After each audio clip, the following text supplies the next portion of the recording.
Okay, we are live, so I'm going to call the meeting to order. This is the Senate Finance Committee, and it is February 19th.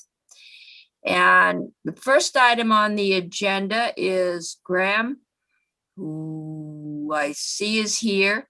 This is part of our ongoing Tax Structure 101 series. I did not get a chance to sit in on the pension, link today, but that was very good last week.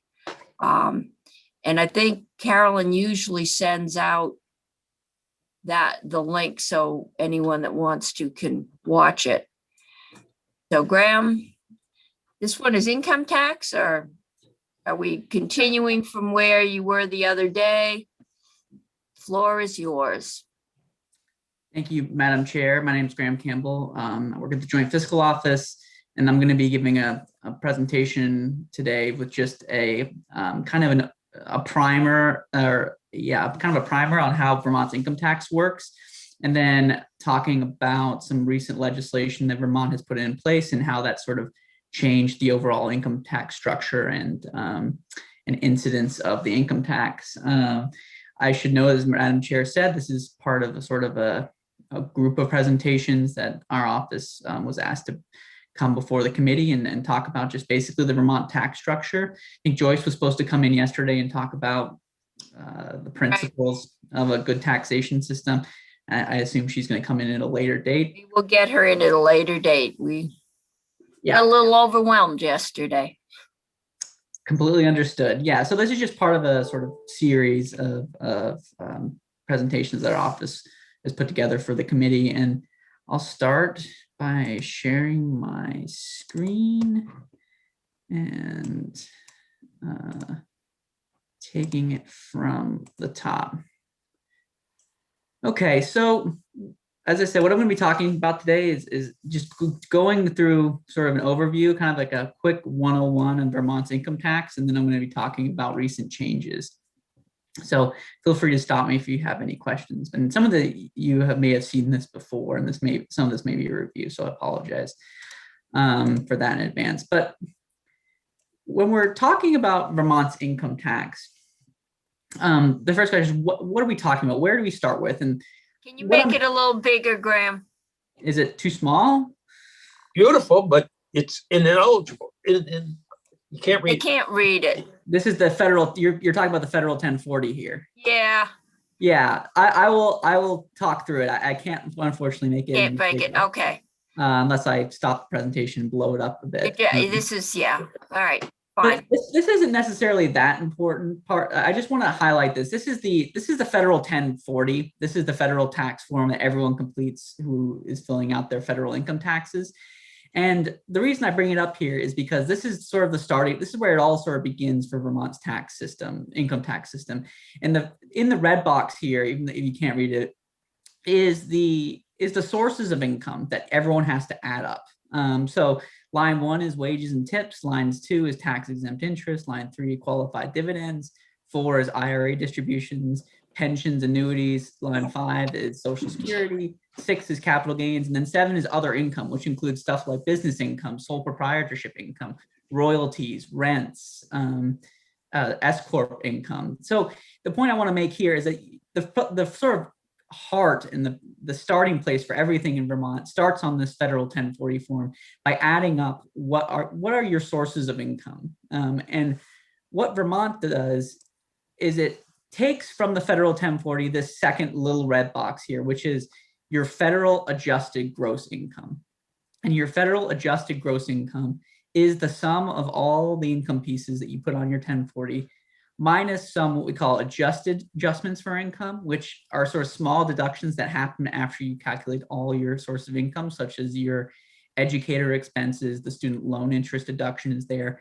But the second small box is the starting place for everything on Vermont's income tax, and that is adjusted gross income. So I show this slide to sort of highlight, you can identify exactly where on the form everything begins for Vermont's income tax. So I built out this tree to sort of walk the committee through how exactly that's worked. So we start with the federal 1040 with adjusted gross income, and that is where everything kind of stops for most Vermont income taxpayers in terms of the connection to the federal. Then after after someone puts down their federal adjusted gross income, then we're completely on the Vermont form now. This is the Vermont system we're talking about.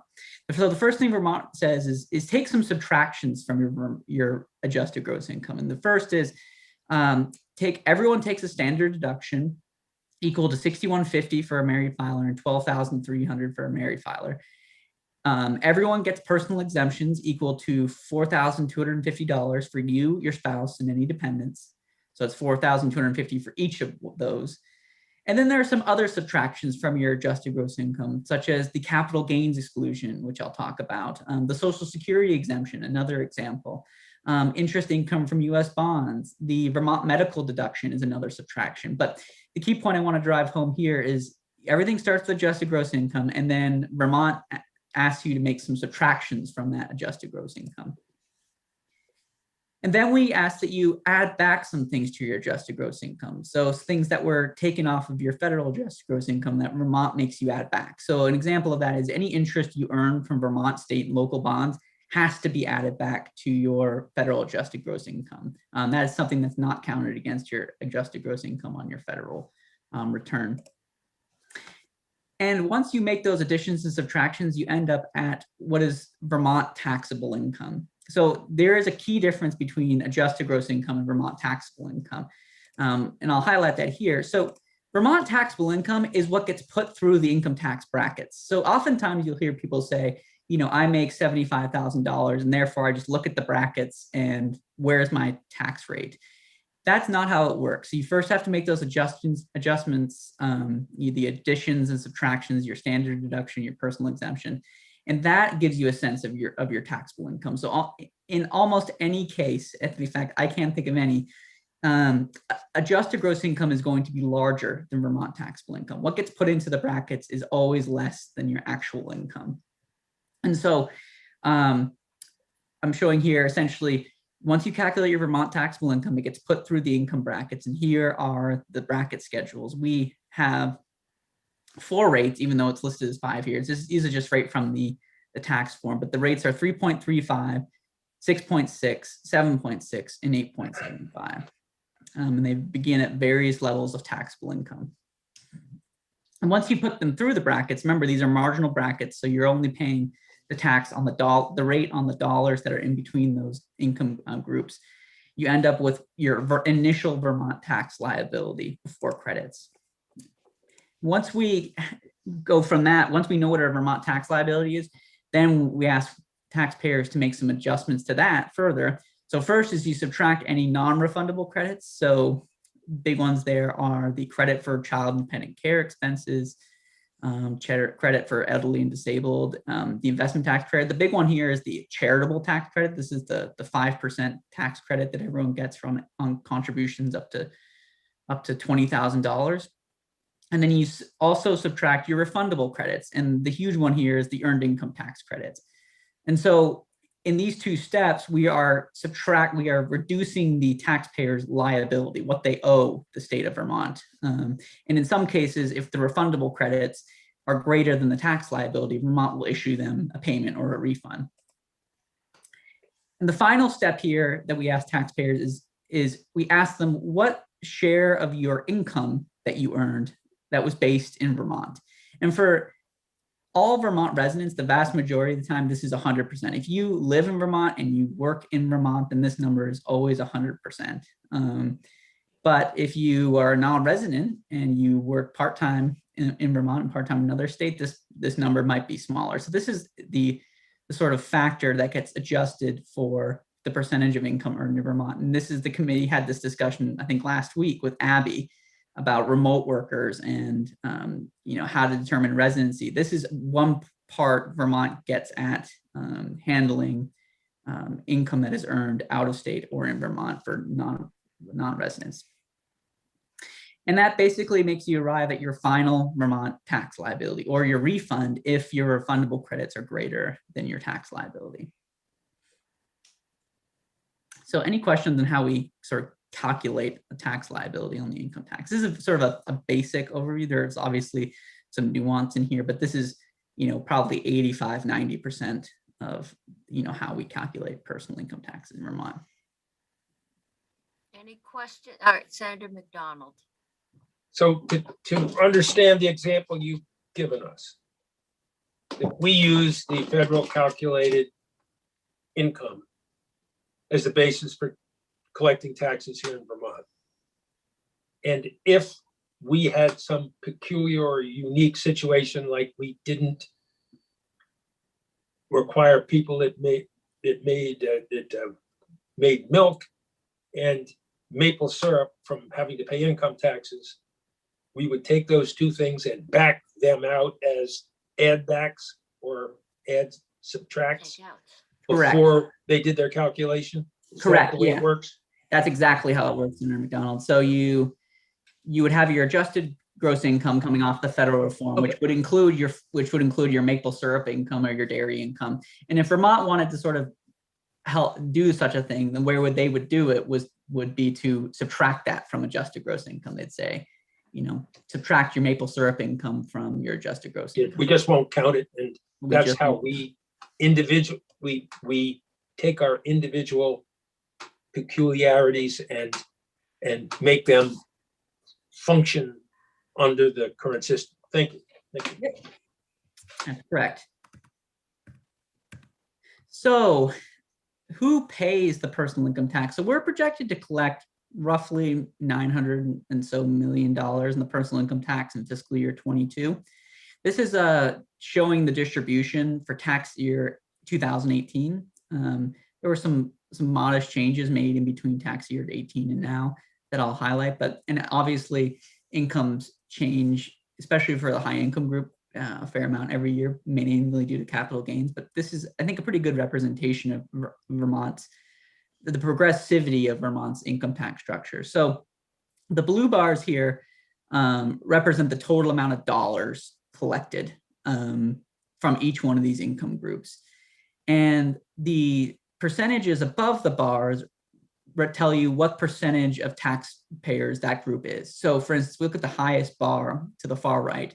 That's the income group with $300,000 in adjusted gross income. They represent 2% of total tax returns in Vermont, but they accounted for $254 million, which is approximately 35% of the total tax returns. So you get a sense that, for those making under $100,000, it represents a very large share of our returns. So if you sum up the 32% plus the 22, 11, 8, and 10, that's I'm just quickly doing the math. It's close to 85% of our tax returns, but they only account for a relatively small portion of our income. So this is the point I want to drive home here, is that Vermont has a very progressive tax system where, because of the way we structure our brackets, the total amount of taxes that are collected from those over 100,000 make up a large share of the total. Great. Graham. Yes. I think it's important that you say Vermont has a very progressive income tax system. Yes. Thank you. I mean, Yes, And progressive income tax structure. we want to add sales tax and the property tax. We start changing that dynamic very quickly, and I think that's an important. That's our tax system as a whole. Senator McDonald. And while this is a rather progressive chart, all the deductions that they're entitled to by federal law and abilities to send money to various, I might say, trust funds or other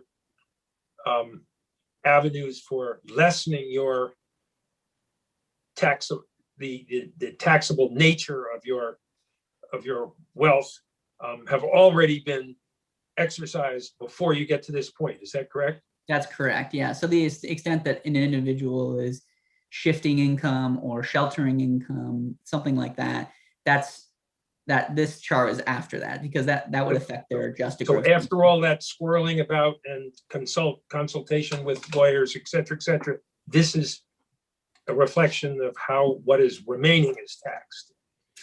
That's correct. I mean, yeah, it's kind of, you have to pick a sort of measure of income at some point, right? And I would agree that it's imperfect. You know, adjusted gross income is not Okay. always perfect. Yeah. I think I mean, I don't think it's fair to say only that tax bracket. I don't think I ever sold a house to an older retired person that the house wasn't owned by a trust. It was rare when you were in the middle income tax brackets that houses were not in trust. There are people in those lower tax brackets that have trust funds Oh, certainly. Yeah. or So, family incomes that are sheltered. So, Yep. yeah, but so the, yeah, so. it's if we were to- un-American to pay taxes. And so I think everyone, to the extent of their ability, tries not to. Yeah. So if we were to ask another question that maybe Graham would have a tougher time with, if you were to start at the right-hand side of that chart and work your way down as the bars get smaller, would the prevalence of trust funds and things you could take advantage of be equal, proportional, or would they diminish rapidly as you come down that list from right to left? It's difficult to say. I mean, the one thing that I'll highlight here is that, you know, we know that, I mean, there's a lot of taxpayers in Vermont, tax returns that report negative adjusted gross income or below 25,000 adjusted gross income. And those types of returns are largely because of business income, because you have individuals who have a business who are deducting away their income, and therefore it goes into the negatives.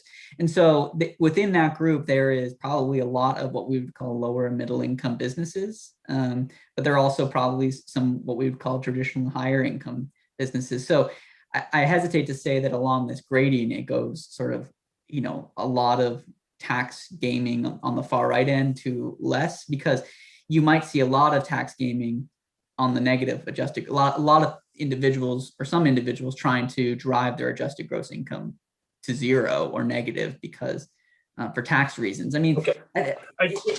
Thank you, Mitch. It's difficult to say, but and I accept that as an answer, and maybe we'll pursue that at another time.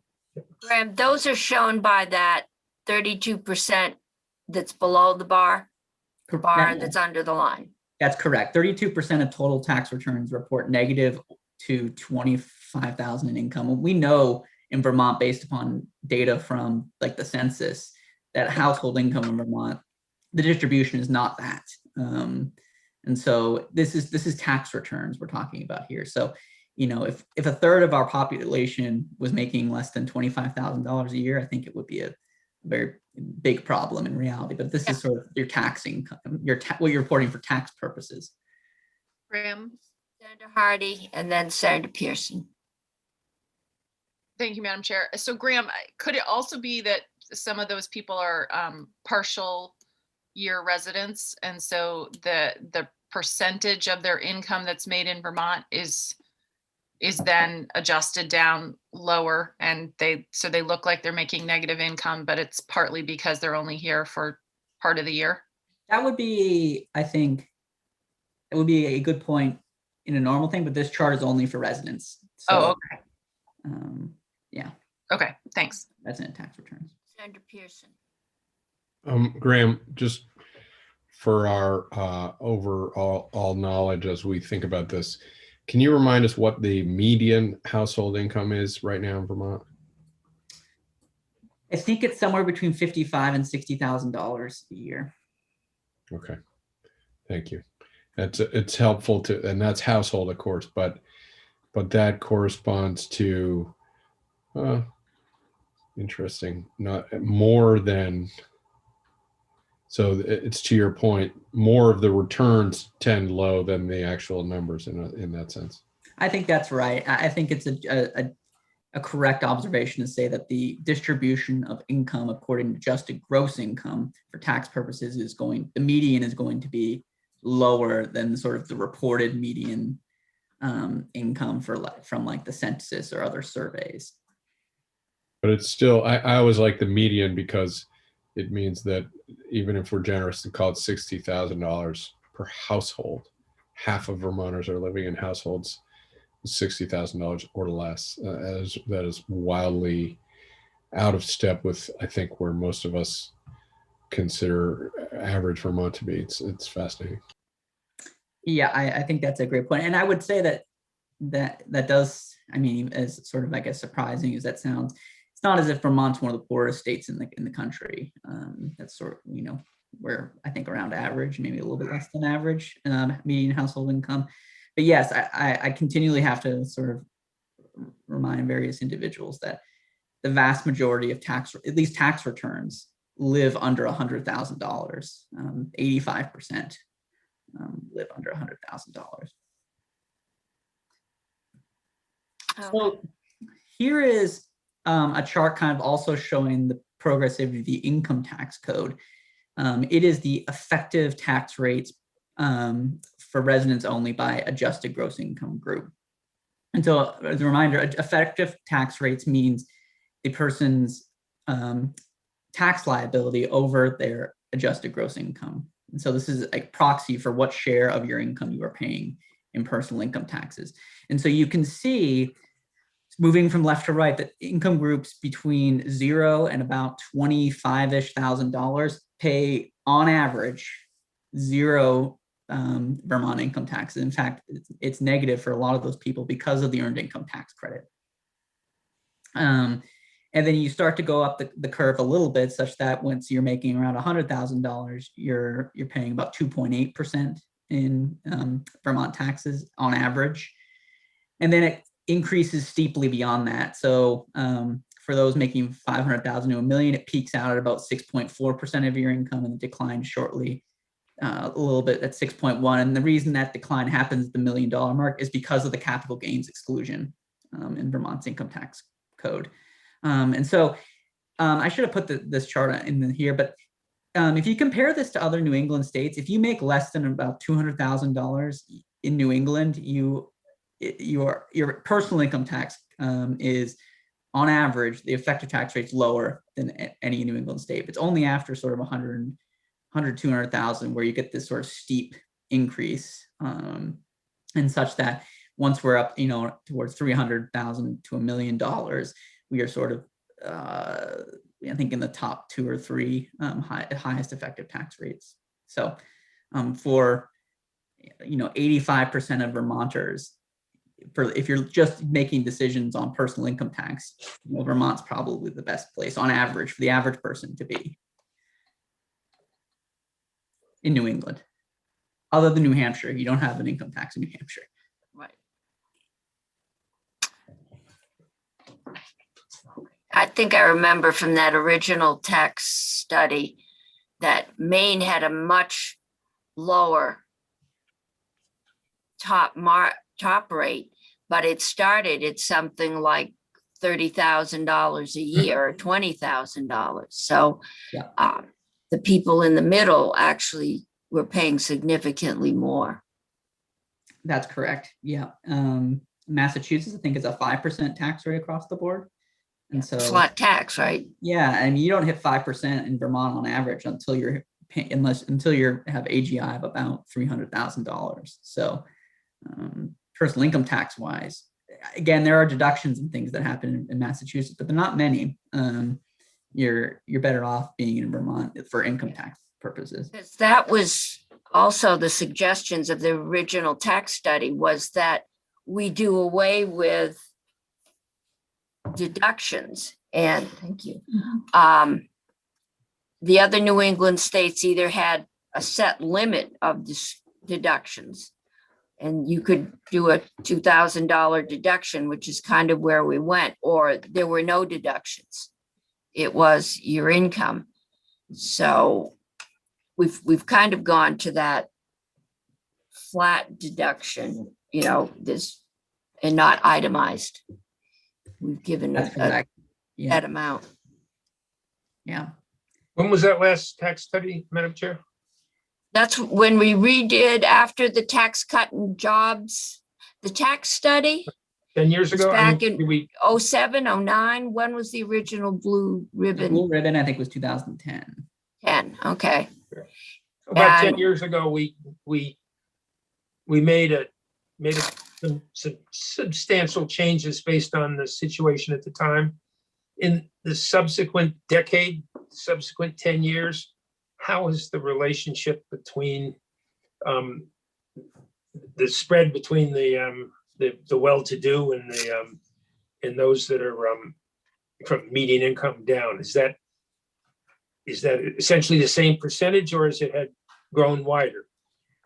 I would say over the past decade, the code has become more progressive, meaning those with higher incomes tend to pay a higher effective tax rate. Vermont's income tax structure has been has been evolving basically, every 2-3 years since 1982. I mean, we go way back in time. Vermont's income tax was essentially you take your federal tax liability and you multiply it by 23, 24, 28%. And that was it. So basically Vermont was picking up any federal change that happened. And then in 2002, the Bush tax cuts came into play, and it was going to have a huge impact, a huge decrease in Vermont tax revenues, because the Bush tax cuts lowered federal income taxes quite a bit for most people. And so Vermont did away with its sort of, just take 28% of your federal and introduced its own sort of separate system with, 5 brackets. I think at the time they were 3, 6, 7, 2, 8, 5, and 9. No, sorry, 3, 6, 7, 2, 8, 5, 9, and 9.5 in 2002. And, we picked up various things like the capital gains exclusion, after the Bush tax cuts to sort of mimic the federal treatment for capital gains. And so you see these sort of leftover vestiges of Vermont's linkages to the federal code in Vermont's personal income tax, for instance, on the capital gains exclusion, but also in other areas like the fact that our earned income tax credit is 36% of the federal tax credit. And another example is if you make early distributions from your retirement account, our penalty on that is just a percentage of the federal. So you have these sort of leftover portions, but overall, the march on Vermont's personal income tax has been towards more progressivity. And so My question was, have the incomes become more disparate or more narrow? Yes, he's asking about the alligator jaw. Has the rich gotten richer and the poor gotten poorer? I haven't seen specific income or information for Vermont, but generally nationwide income inequality has increased. And so I don't know whether Vermont's is greater or less than that. But just looking at we can ask the tax. Then we will accept that as an unknown, and we will search for an answer somewhere else. I think it's probably a safe assumption to say that income inequality has increased in Vermont, but I don't know whether it's greater or less than the national average. I think that's what I would say. And so we've been on sort of this march towards increased progressivity in the Vermont income tax, and I touched upon some of that history a little bit, but I want to bring us up to about 2018. Prior to 2018, we were even though we sort of stopped saying that our personal income tax is just going to be a percentage of the federal, we still were quite closely linked to the federal system. So the starting place for Vermont's income taxes was federal taxable income, which is different from adjusted gross income. Federal taxable income is adjusted gross income after the federal standard deduction and after any federal itemized deductions. So by starting with federal taxable income prior to 2018, Vermont was essentially allowing a lot of flow through from the federal personal income tax system. And the big one there were the itemized deductions. And so, prior to 2018, it was estimated about a third of Vermont taxpayers were itemizing their deductions. And so any itemized deductions that you took on your federal form flowed through to Vermont. And I talked about this sort of march toward progressivity. Over the years, Vermont had started to limit those itemized deductions flowing through. So by the time 2018 rolls along, we say that, you can only, carry through the itemized deductions from your federal return, but no more than 2.5 times the federal standard deduction. So we're sort of limiting it, and that really was a way of increasing the liability on higher income taxpayers. But the federal standard deduction and federal personal exemptions were essentially coming right off of the federal form. We were saying whatever your federal taxable income is, that's the starting place. So if they changed the standard deduction, if they changed the personal exemption, we were picking it up. And we had lived by this sort of system for many years until the Tax Cuts and Jobs Act came into play in 2018. It's passed in late 2017 for tax year 18.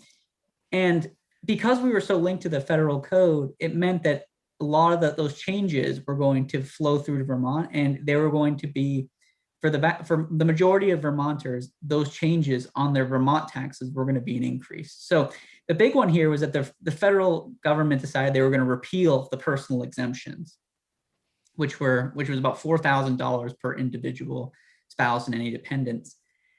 And that meant that because Vermont was tied to those personal exemptions, it meant that we were no longer going to have personal exemptions on our taxes. And what that did is that disproportionately impacted larger households, basically any taxpayer with a family, any taxpayer with more than 2 people on their tax return. And what we saw after modeling this out is that the repeal of personal exemptions, as well as some of the limitations on itemized deductions, were going to increase Vermont's income taxes, or Vermont income taxes for Vermonters by about $30 million in aggregate. And I said that most of this was due to the repeal of personal exemptions, but some of it was due to the itemized deductions. So it came before the legislature, the question of, well, we're tied to the federal code, and because, through no fault of our own, Vermonters' personal income taxes on their Vermont taxes are going to go up in aggregate about $30 million. So what Vermont did was it passed Act 11, which was, in the past 20 years, one of the largest income tax changes that the state's ever passed. And what it did is we essentially decoupled completely from the federal tax code by first starting with adjusted gross income. We said that's going to be the starting place for our taxes. And that was a recommendation in the Blue Ribbon Tax Commission report from 2010 that the legislature picked up. And what Vermont did is we sort of created our own standard deduction. It was similar to the old federal standard deduction. We created our own personal exemption, which was similar but a little bit greater than the old federal personal exemption. We no longer allowed an itemized charitable deduction to flow through to Vermont. What we did is we created a 5% charitable giving tax credit. So for anyone who donated up to $20,000, they were eligible for a 5% tax credit, regardless of whether they itemized on their federal taxes or not. Previously, any Vermont tax benefit for charitable contributions was only available to those people who itemized on their federal return. This credit's open to anyone. In that same year, we passed the Social Security exemption for low and middle income Vermonters. So that is a full exemption for Social Security benefits for single returns under $40,000 and for married filers under $60,000. We expanded the earned income tax credit from 32% of the federal earned income tax credit to 36% of the federal tax credit. We got rid of one of our brackets. So we collapsed the top bracket down from 5 brackets down to 4. So the top rate used to be 8.95%, and it kicked in around $416,000 of taxable income for married couples. But now our brackets, the highest rate is 8.75, and it kicks in about $237,000. And then we subsequently, because we removed all those itemized deductions, we expanded the base, and we were able to lower all the brackets by 0.2%. So a very comprehensive income tax overhaul for the state of Vermont in 2018.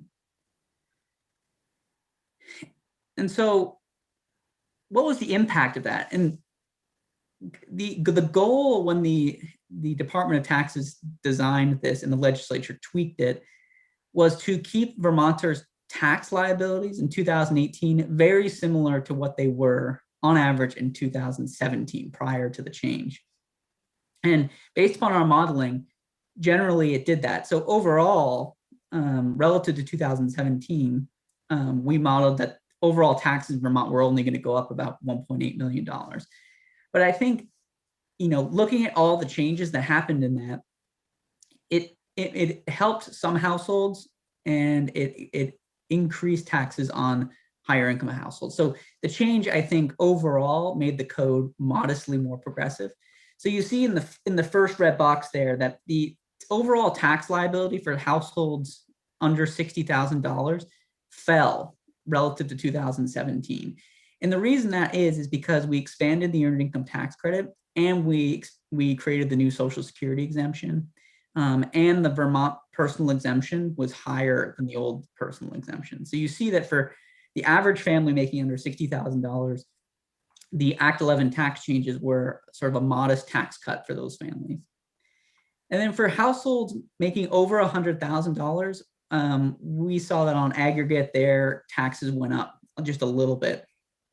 And the main reason that is because the big one was the charitable tax credit cap. So previously, very large donations were just a flow through from the federal itemized charitable deduction, and that was not capped in any way. So this new charitable tax credit, because it was capped at $20,000 in contributions for anyone making very large charitable gifts, they were not getting nearly the size of tax benefit in Vermont as they used to.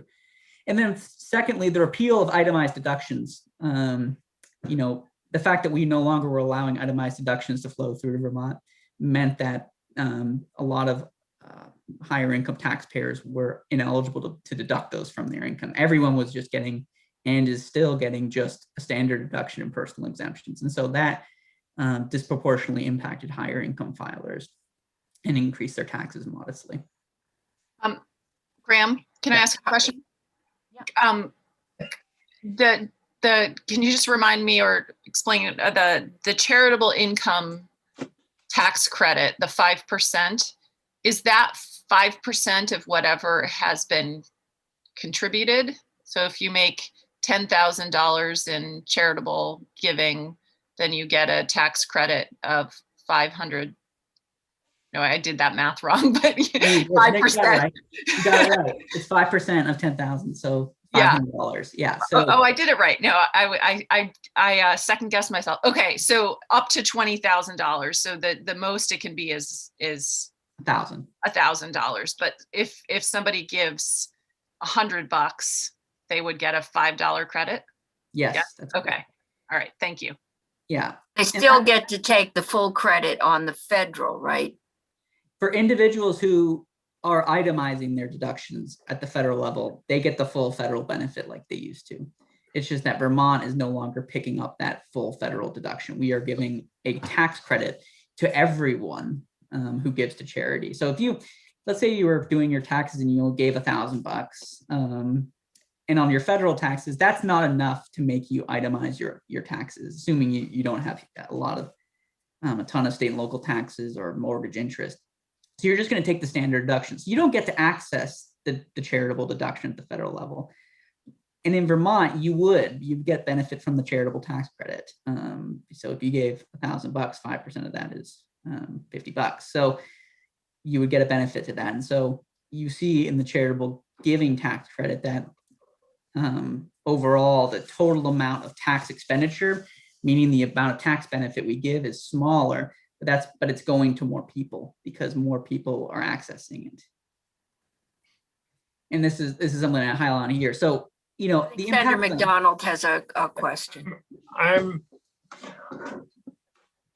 listening to what we're hearing, and that people above $100,000 are being taxed a little more than they used to be.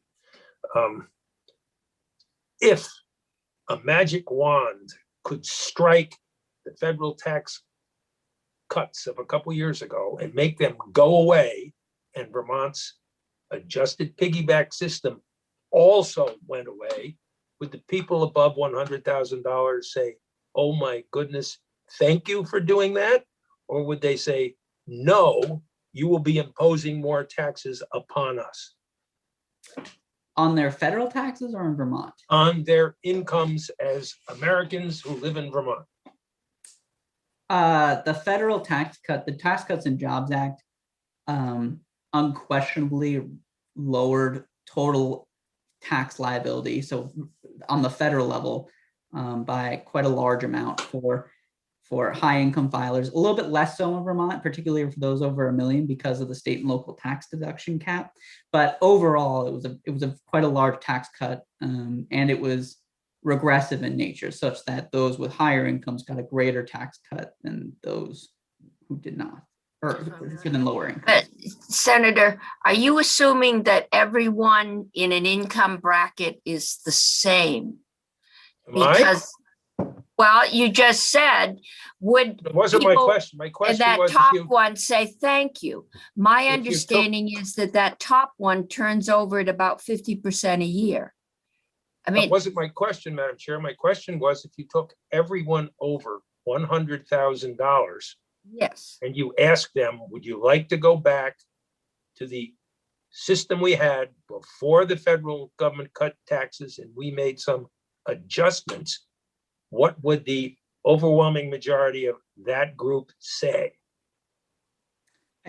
Vermont, now that we're decoupled, it would make no difference on our, so let's say the federal. That was not my question, what it makes on our Vermont tax. okay, I think income. that's an unfair question for Graham. He has no way of knowing. If what you want to know is, did the federal tax and jobs cut benefit higher income people on average more than lower income people? I believe he's answered yes, on average. And our adjustment to that, Madam Chair, was what? When we changed our tax code, it was to keep their taxes the same as it was in tax year 17. So it was to keep it the Which same as it was. tax is the same? Vermont's taxes. So overall, that group is moved farther away from the rest of Vermonters by what happened, by the federal tax cut and by Vermont's reaction to it. They have pulled farther ahead, have they not? They're. Okay, yes. it's an unfair I- question. I think that's, We'll yeah, all come to our own conclusion. that's beyond. Graham, is my statistic correct that top tax bracket that, I know I've been told before, the 50% of the people that filed this year will not be in that bracket next year? That's correct. The number stays relatively the same or even grows a little bit every year. But yes, it's not the same people every year. Not the same people every year. It churns a lot. That's correct.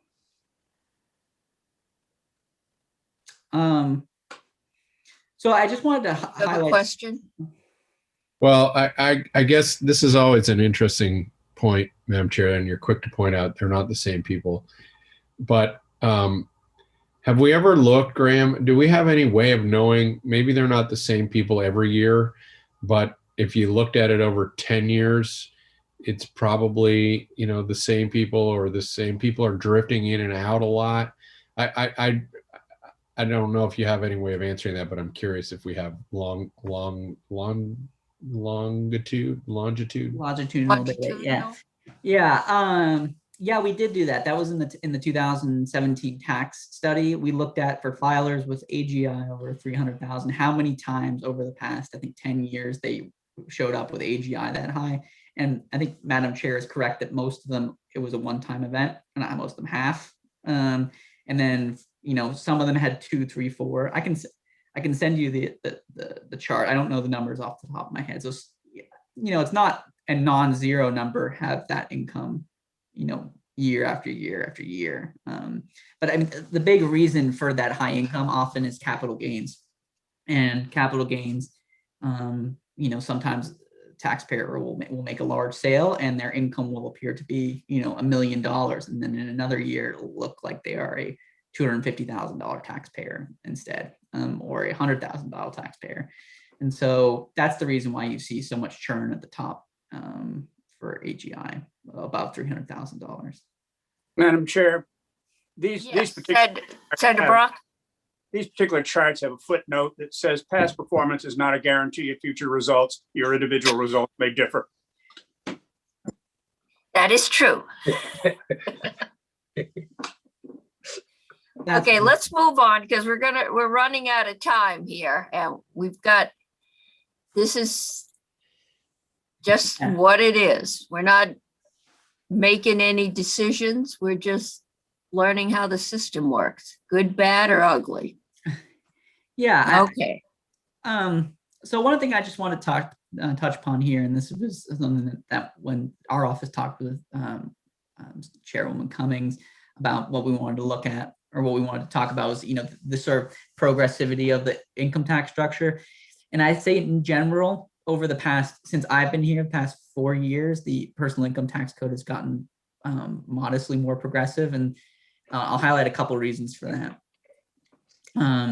The charitable giving tax credit is now sort of, it has, because of that $20,000 cap on contributions, it has meant that, very high income earners who were giving a lot of money to charity are benefiting less from that deduction. So before Act 11, that tax expenditure was about $15.7 million.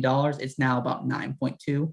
And that sort of difference is largely coming from the capping of that charitable tax credit for very high income filers who are giving a lot to charity. So, Madam Chair, those high income filers don't donate as much. I'm trying to find, because of what happens, where are they losing?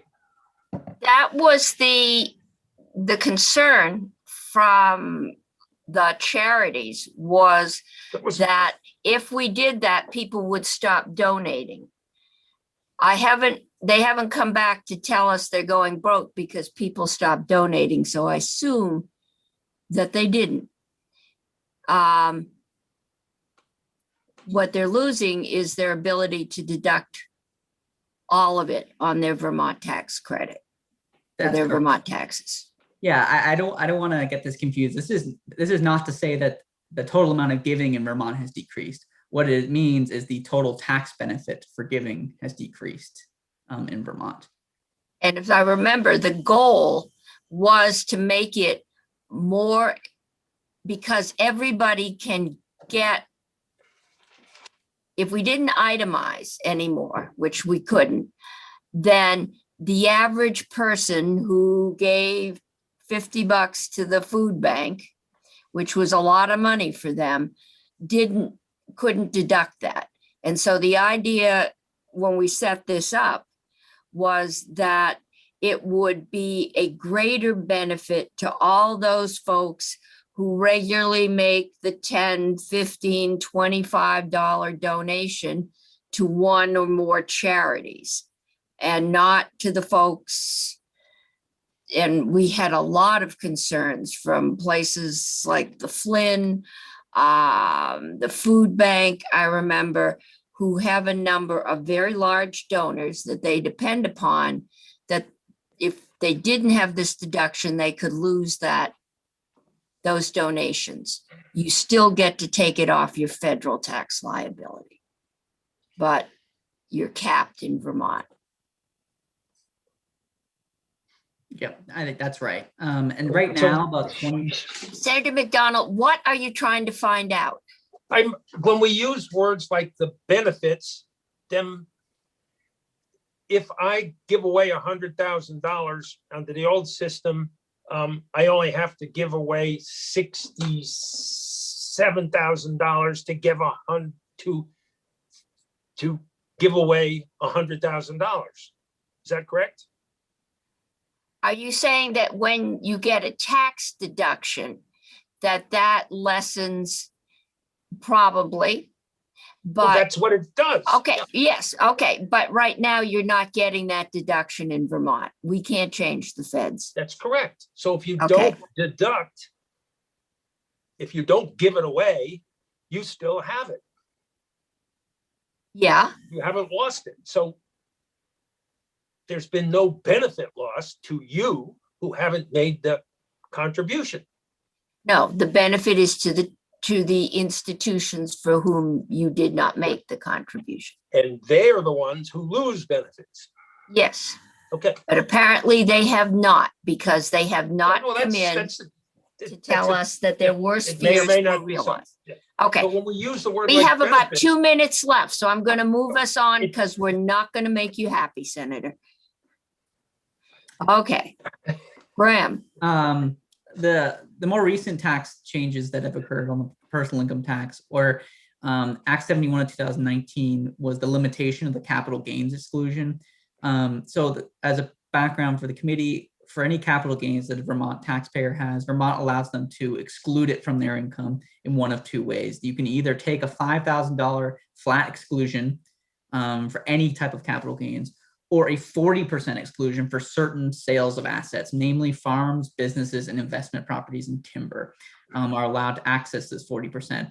When we did a review of that capital gains exclusion, and we found that roughly 2/3 of the dollars for the tax expenditure were going to this 40% exclusion, even though it was a very small number of people. And so, and we found that, the idea for this 40% exclusion was to sort of give it to someone selling the farm once or selling their business once. But we found that, over half the people who took the 40% exclusion over the past 10 years had taken it more than twice or three times. And so it was getting used, more than just for one-time sales. And so Act 71 limited that 40% exclusion to $350,000. So basically said, you don't get any more exclusion for anything more than $875,000 worth of gains in a given year. And then in that same act, we also increased the estate tax exemption as well. So even though it's not the personal income tax, you're talking about that is absolutely a benefit for high income filers. And at the time, we thought that the limitation of the capital gains exclusion was going to raise about $5 million-ish, mainly from taxpayers with very high adjusted gross income. And I've since updated that with 2018 tax data, and it looks about the same. It looks like the impact of limiting the capital gains exclusion still raised about $5 million, and it's almost entirely coming from very high AGI returns, as you can see in the table here. So again, it's sort of at least on the personal income tax side, the past couple of tax changes have gradually increased tax liability on average for higher income Vermonters on their Vermont taxes. Madam Chair, Yes. just Senator Brock. for the record, and I remember when we did this some time ago, it's the same kind of concern that I have today that I have then, that the exclusion, the way it works, can potentially be very, very unfair to taxpayers. And I think it's unfair. Let's take a classic example. Let's say you bought a camp in 1960, and you bought it, say, for $5,000 in 1960, and you sold it for $40,000 this year. You have a capital gain at that point of $35,000, which becomes taxable. But in terms of real money, since the dollar that was valued in 1960 is worth $8.84 today, you actually have lost money in real value on the capital gain that has occurred. And then to add insult to injury, you're taxed on top of it. And to me, that's fundamentally unfair. And I know we had this discussion when we did the changes to capital gains. I think we can say that changes in the value of the dollar over time does play a role in things. And I know there's a lot of feeling about capital gains, especially. Yeah, I mean, the assumption is that you're making a profit by Right. virtue of capital gains. And in many cases, particularly on some kinds of real estate, that simply isn't the case. There's no gain because the dollar value is appreciating, or the inflation rate is appreciating faster than the gain that you actually incur. And in many cases, we're charging people for capital gains who have actually lost money. That may be true. Senator Bray, and then we are running out of time. Graham, how many more slides do you have? That's the last slide I have. That's the last one. Okay, then hopefully this will be the last question. We'll be on schedule. Okay. Well, it's a shorty. Graham, does anyone, any other jurisdictions index capital gains? That's a great question. I don't know whether any other state does. Nationally, no indexing for capital gains. The statutory purpose for the capital gains exclusion is three parts. One of them is to exclude part of the gain that is due to inflation. So this, I guess, in some way helps, index those to inflation. We bring that up in the review that we did. It's absolutely true that capital gains are not indexed for inflation, and many gains held for a long time don't actually have real terms, any sort of capital gain. The one thing that we highlight is that if the legislature did want to index the capital gains, it should probably think about doing so for interest and dividends as well, because interest income at the federal level or on any sort of bond, for instance, is arguably more impacted by inflation in terms of the real profit than most capital gains. So just to prevent that sort of inconsistency on capital income, if you were going to move to indexing capital gains, you should probably also do it for interest income as well. Well, I think just as a matter of policy, that we should consider a policy that basically says no Vermonter ought to be taxed on money that he or she lost. Okay. Okay. This is the last. I am not going there right now. It's Friday. And we're going to move on to CUDs. Great, Madam Chair. Thank you. Yes, Senator Hardy. Yeah. Where do you go? Oh, I just wanted to say thank you, Graham, as a new member of the committee. That was really helpful. I find all of your presentations really helpful, and your calmness in the face of our committee's turbulence is admirable. So thank you. Thank you very much. Appreciate it. So we get the Try big not bucks. to Graham. shoot the messenger in this committee. I don't have the bulletin board to put that sign on. No shooting the messenger. Okay. Let's see. I guess I'm seeing a lot of names.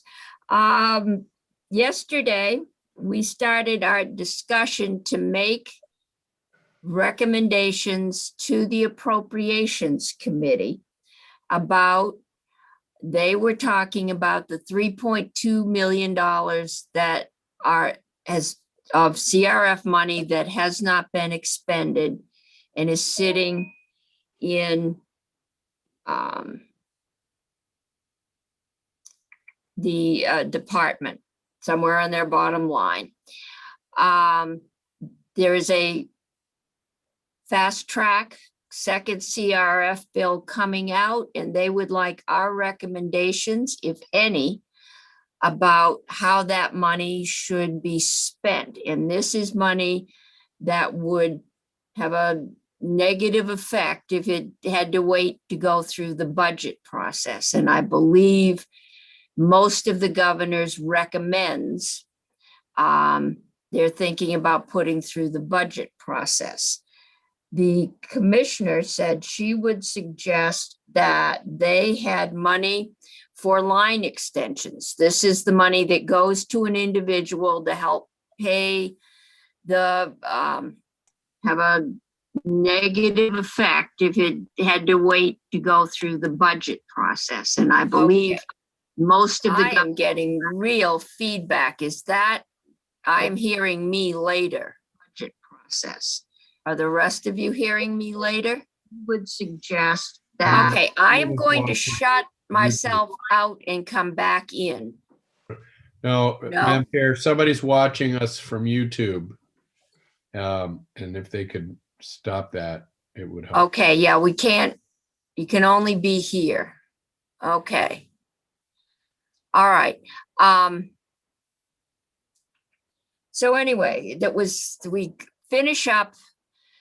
And it was $1 million something for the line extensions because they just weren't able to get them done because of the deadline that has been removed by the feds, and that we continue the subsidy for the cost of paying for the service, because we've got a lot of folks that have lines going by their house and they can't afford to hook up. And that the rest might help. The one thing that is in the governor's proposal was $1.9 million, I think, for pole harvesting. And my question is, can we do line extensions and pole harvesting in the next month or two, given that the world is under several feet of snow? And we should hear from the CUDs about what they could use to have them up and running by, give them a head start, so when the sun comes out and the snow melts, they're ready to go. We put out the call and got a much larger kind of response than we thought, which is good. People are interested.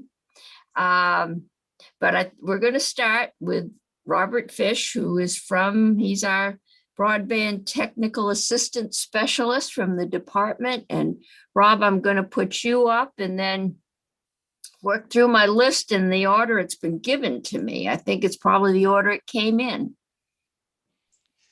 Thank you, Madam Chair. Thank you for the opportunity to present today. I have a brief presentation that's going to go over what we see as the buckets of the immediate needs of the CUDs, and then the individual CUDs, which I'm glad to see so many of you came out today, will present in more detail on the specific needs for their community.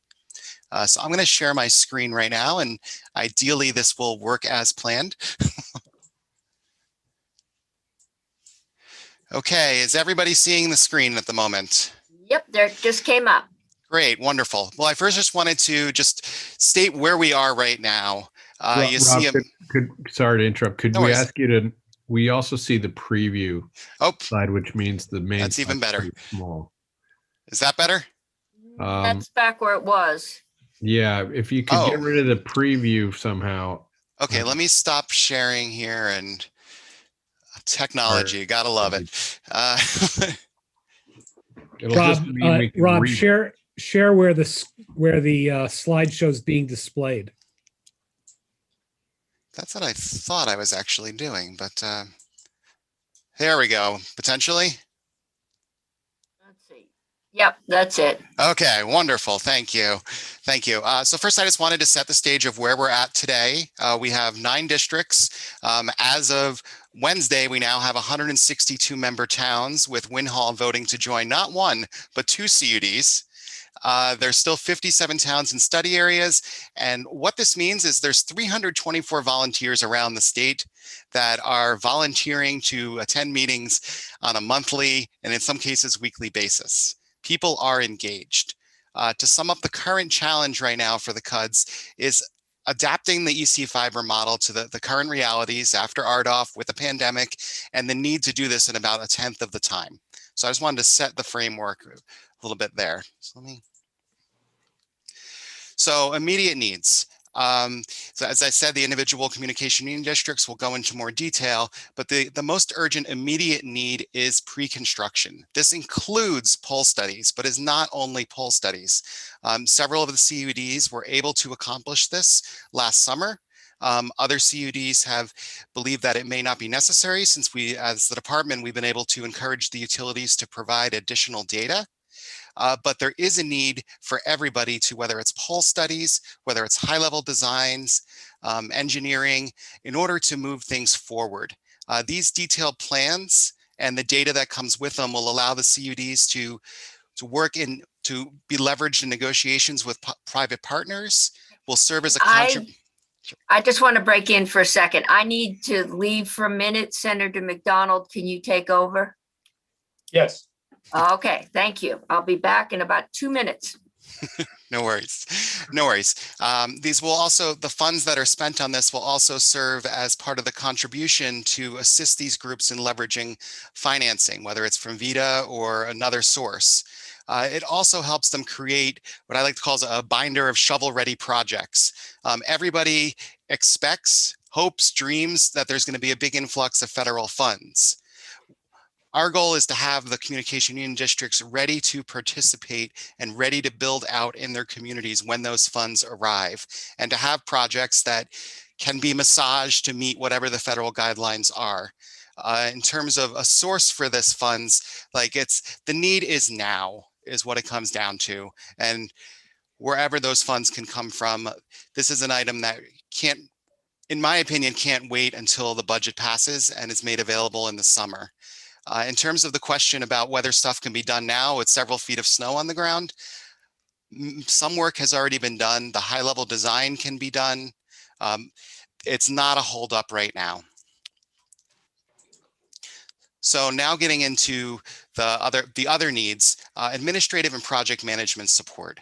Throughout the pandemic, most of the CUDs have had support. This has allowed them to accomplish an amazing amount of work and become an amazing resource for their communities. It's important to note that until March of last year, there were 2 CUDs. Now we have 9. Like, it's been amazing of what they've been able to accomplish. And a lot of that's been via the help of the regional planning commissions, or in the case of a few, of actually hiring someone to do project management. Now that at the end of last year, the CUD spent all of their COVID planning money. There was some funds from the Vermont Community Foundation that allowed them to continue this support, to access this administrative support. That is ending. So this is a high profile, like a high priority need, and would be about $50,000 to $60,000 per CUD for the year. Professional expertise. This could include legal help. This could include consultants. So let me pause for a second here. I apologize. So right now there's a lot of opportunities for collaboration between the CUDs and private providers. Negotiating these agreements takes legal help. We want to make sure the public interest is well represented in these negotiations to ensure a good result for Vermont. So there's a need for legal assistance. There's a need for assistance on technology and records management systems. And though individual CUDs will go into more detail, but there's also like another need is revising the plans, the feasibility and business plans that have been put in place, since things have changed quite a bit during the pandemic and with the RDOF auction, and being able to respond to those changes. Support for grant writing. As I mentioned earlier, we're all hoping and dreaming and expecting that there's going to be additional federal funds available. There's already federal funds that are about to be announced probably in the next few weeks from NTIA. There's $300 million around the country. Having a grant writer, whether it's contracted on staff, whether it's with the department, or whether it's with VACUDA, or with an individual CUD, is going to help in being sure to identify all those opportunities, figure out how to leverage as much federal funds as possible to build out here in Vermont. If any of you have written federal grants or managed federal grants, you know it's a special skill set. I don't think any of these CUDs, we don't need 9 people with this skill set, or paying 9 people with this skill set. One person could be a great resource for all the districts to move this along and be prepared and be ready to make stuff happen. This person would also work hand in hand with, we were awarded a $1 million grant from the Northern Borders Regional Commission.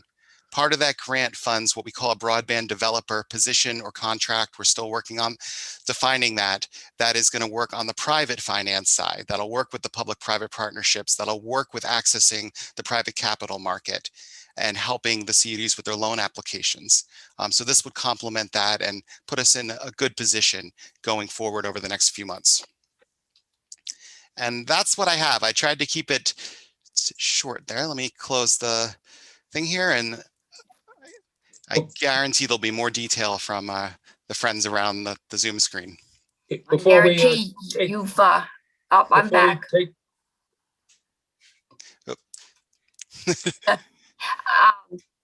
Question. Sure. Senator McDonald. Oh, sorry. Sorry, that's your job. Yeah. Still new at this. I apologize. No, it runs a little of both, so. So the question I was going to ask before I asked the questions was, you were talking about $50,000 for 7 new CDs to get them off the ground, plus a dollar figure for someone who would write grants for all of those CUDs rather than have several people writing the grants. Is that correct? That is correct. The CUDs have made great strides in working Okay. together. Yep. Yes. So we're talking 350, $400,000 here. Well, we were figuring 50,000 per CUD. So a little bit more than that. I'm not good at math and right now Okay. in my head. Thank I you. apologize. Thank you. The ballpark is now understood. Are there, Madam Chair, I would turn it over to you for any questions that people might Okay. ask. So I missed the middle, but we need the 50,000 for the CUDs in your assistance and then a grant writer. And I know we did something for grant writer for agricultural related businesses a couple of years ago. And I believe Senator Starr said it had, I think that was that in the housing VHCB? I think it Yeah, was. It's in Yeah. VHCB, Madam Chair. I was thinking the same thing, and I think we re-upped it last year, Chris, or Yeah. Senator Pearson, I believe. It's been super successful. And so that resource, it's not just for agriculture. I think that resource is available more broadly. But can I ask a question since I grabbed the floor? So Rob, thank you for laying that out very clearly. And this is sort of working off what Senator McDonald did. I just did the quick math, and it's about 2.2 million for your total request, which is probably more than we have to offer at this point. We might not have anything. I'm just, but I'm not sure we have 2.2 million right now. So just thinking about like, what is your most urgent request that you cannot get from another source? And you don't have to answer that now, but as we hear more, that's what I would be thinking about. Okay. We may well hear that from the individuals as we're going forward. Clay, you just lit up. Do you have something to add? Yes, thank you, Madam Chair. Our intrepid commissioner is unable to be here to set the table, so to speak, but I think if she were, I think we would probably preface by saying these are recommendations that we've heard from the CUDs, and so they do total more than what we know is to be available, and you know, we are also mindful that there's an interest in LECAP and temporary broadband subsidy, and we are working to get you some hard numbers on those. But as far as today's testimony goes, all I can offer you is that we are speaking clinically about what we could be doing with this money, and we hope to have a firmer recommendation for you very shortly. I think my recollection from yesterday is both the line extension and the subsidy program were in the 1-point-something million. So is that, do you want to speak, or was that a 4 or a 5? It was a 4. It was a 1.4 each. 1.4 I have million. in my notes, I've been keeping track of the math. Oh. So I love Yeah, that stuff. So I'm happy to Need send out someone to keep track spreadsheets. of the math. I just have to keep track of the people who bounce all over the screen. I've got Senator Brock. The witness said What? around $400,000, and Senator Hardy says around 1.4 million. What's the number we're dealing with as we continue our No, conversation? the requests, the 2 things that were recommended to us yesterday, the line extension subsidies that go to individuals, Thank you. and that came to 1.4.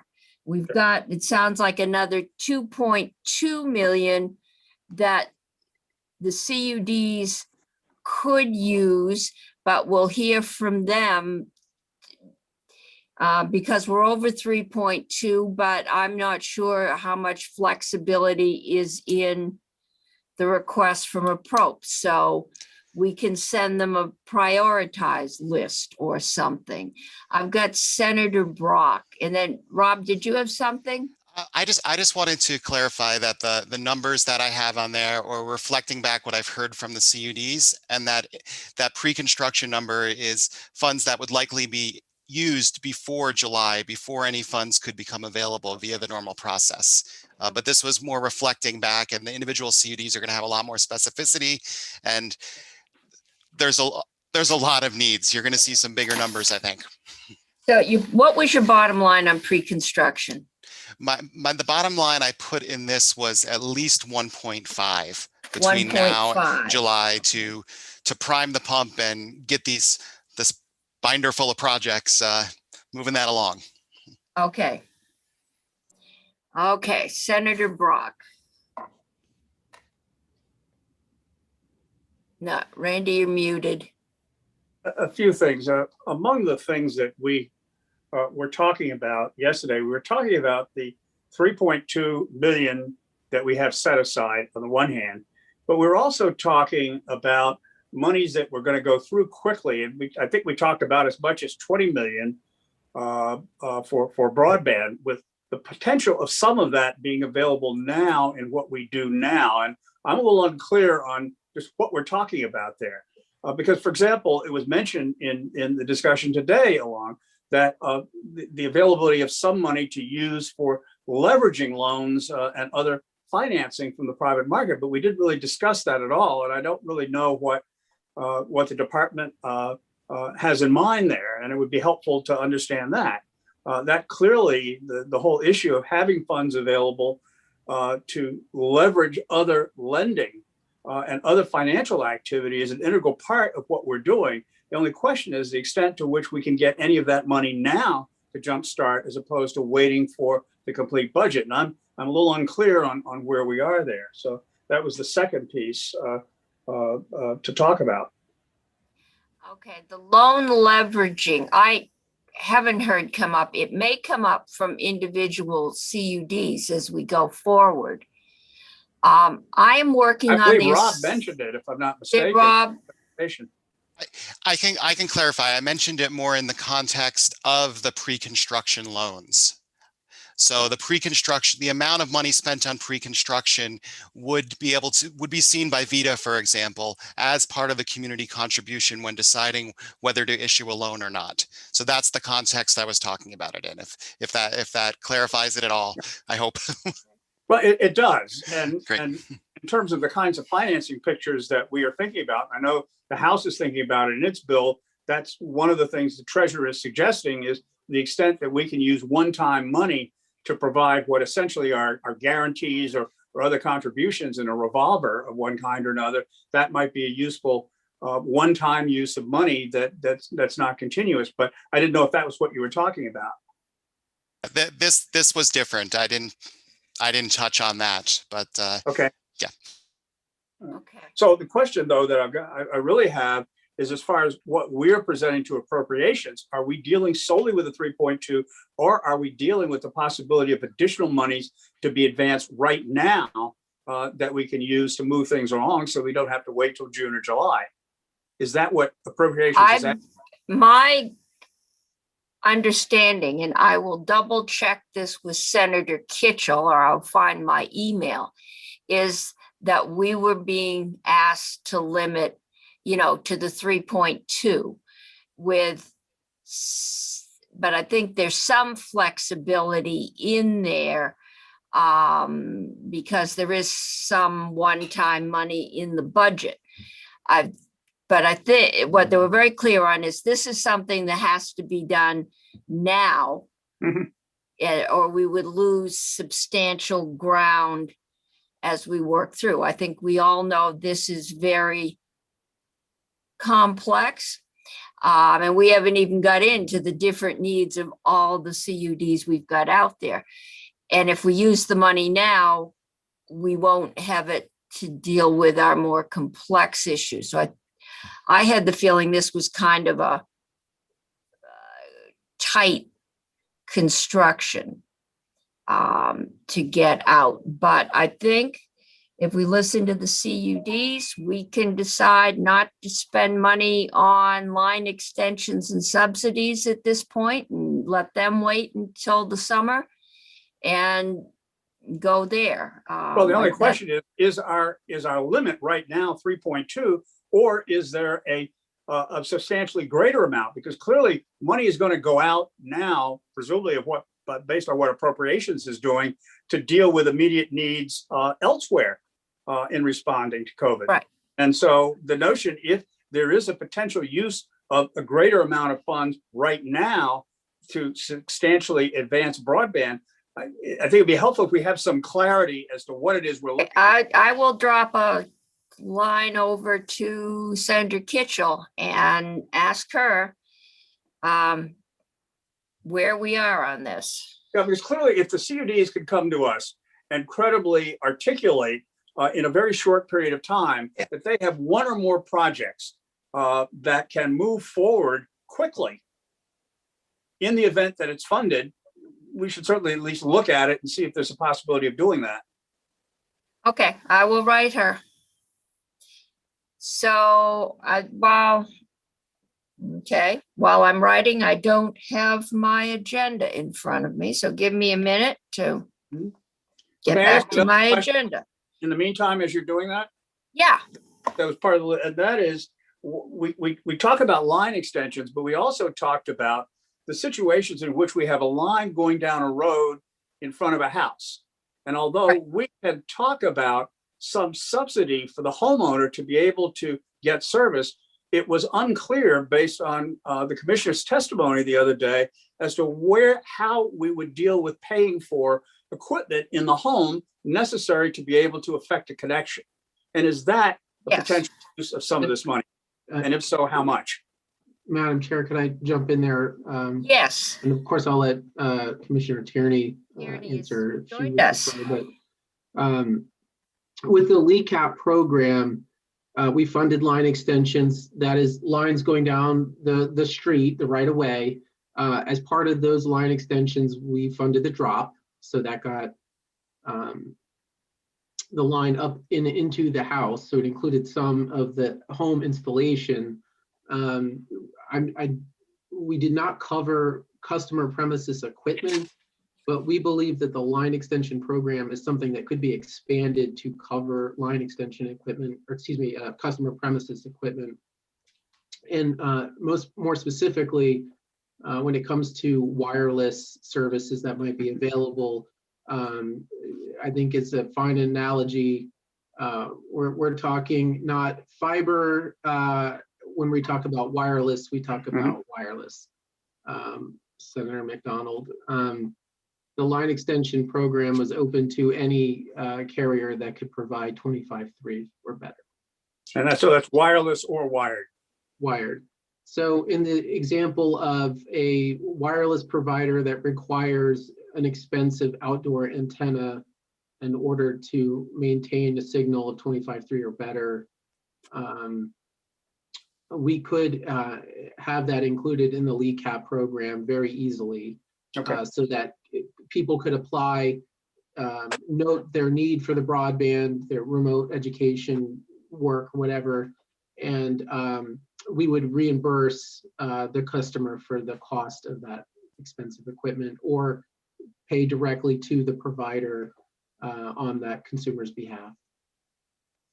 Well, in terms of the estimate of the amount of money, of the money that we have now of that 3.2 that would be used for that purpose, do we have any kind of an estimate of how much money would be allocated in this way?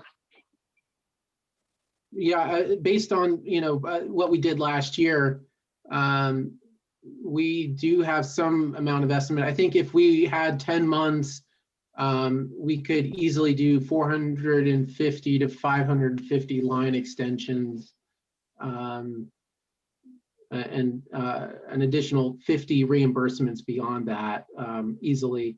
As far as the wireless goes, I don't think we're going to have a huge influx of people seeking the customer premises equipment.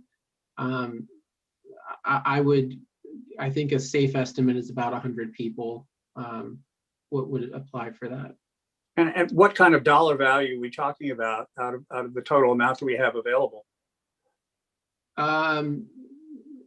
If we're talking CRF, we have to spend it by December.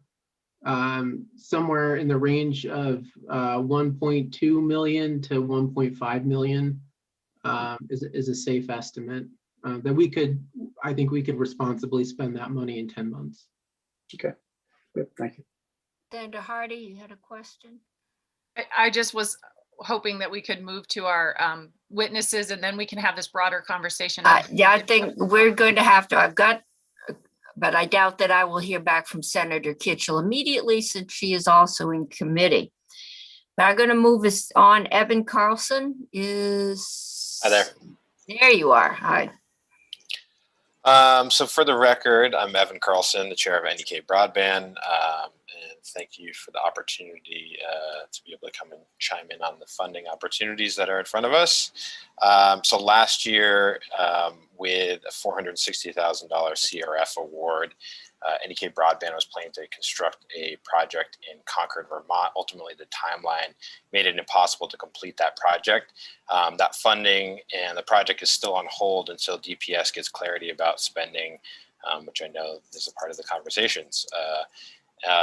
We have evaluated a number of other projects in our CUD territory that may be more strategic for our network and would ultimately connect more unserved addresses than the original proposed project. And we would like to get those projects constructed this year, funding permitted.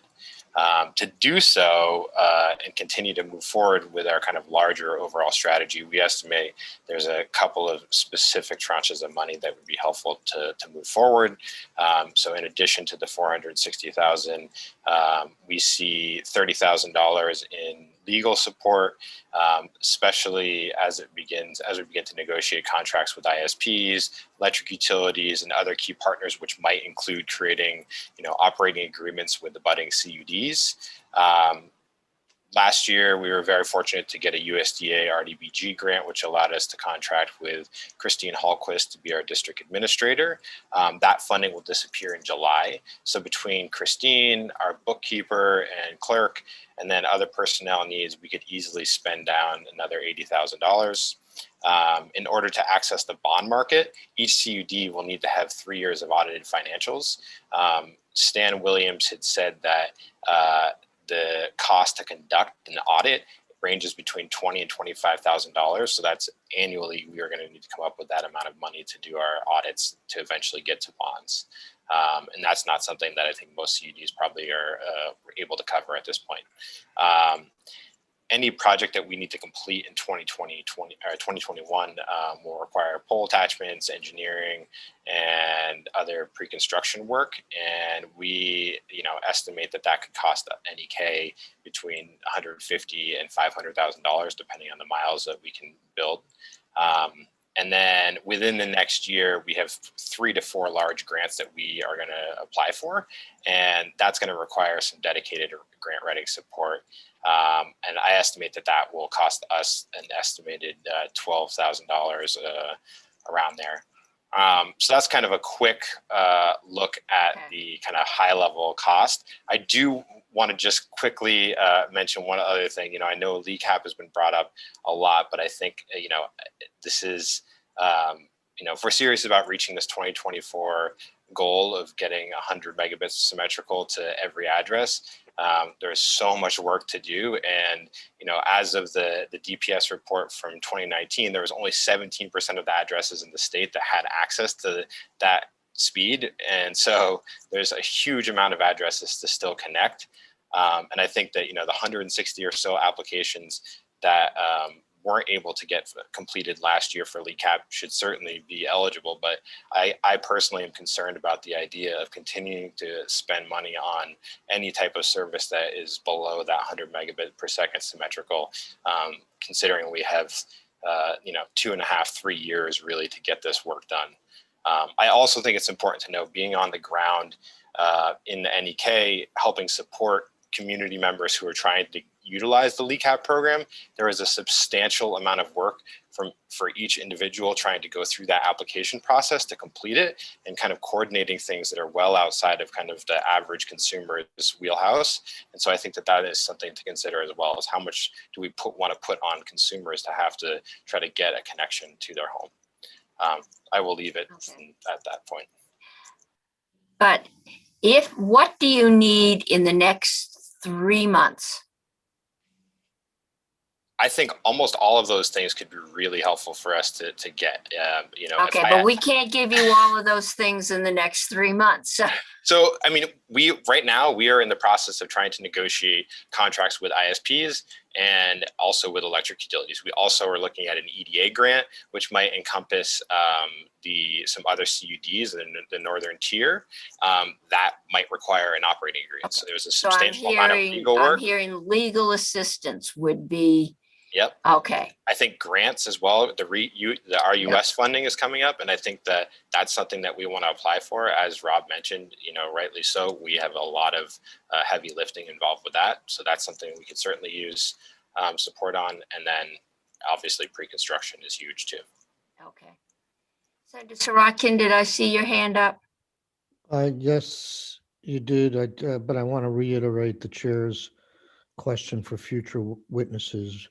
At this juncture, we're looking for what kind of expenditures would make a real big difference if you got it within the next couple of weeks or the next month rather than in July, because that's the question that's being posed to us. So if you can construct something that you somehow get into this construction season where you might not be able to get in if you got the money in July, that would be a perfect example.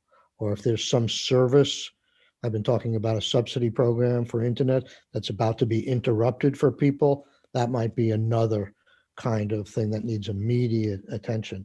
So, I mean, we're going to hear from all you folks on all your needs as we go forward, but we're really focused on the pressing needs. Okay, thank you. Any other questions for Evan? Okay, I'm not seeing any, so we're going to move on to Amanda O'Connor. Hi, thank you for this opportunity. My name is Amanda O'Connor. I'm a planner at the Rutland Regional Planning Commission and have been supporting the Otter Creek CUD since prior to its existence, working with the town of Brandon to apply for a broadband innovation grant, which set the foundation for both Brandon and the town of Goshen to establish the CUD. And we're in a slightly different place than other CUDs. We're on the newer side, and there are quite a few new ones, but we probably have more in common with Maple Broadband with the timeframes that fit the existence of the program or the CUD. We really kicked off work, I think, more in August, September.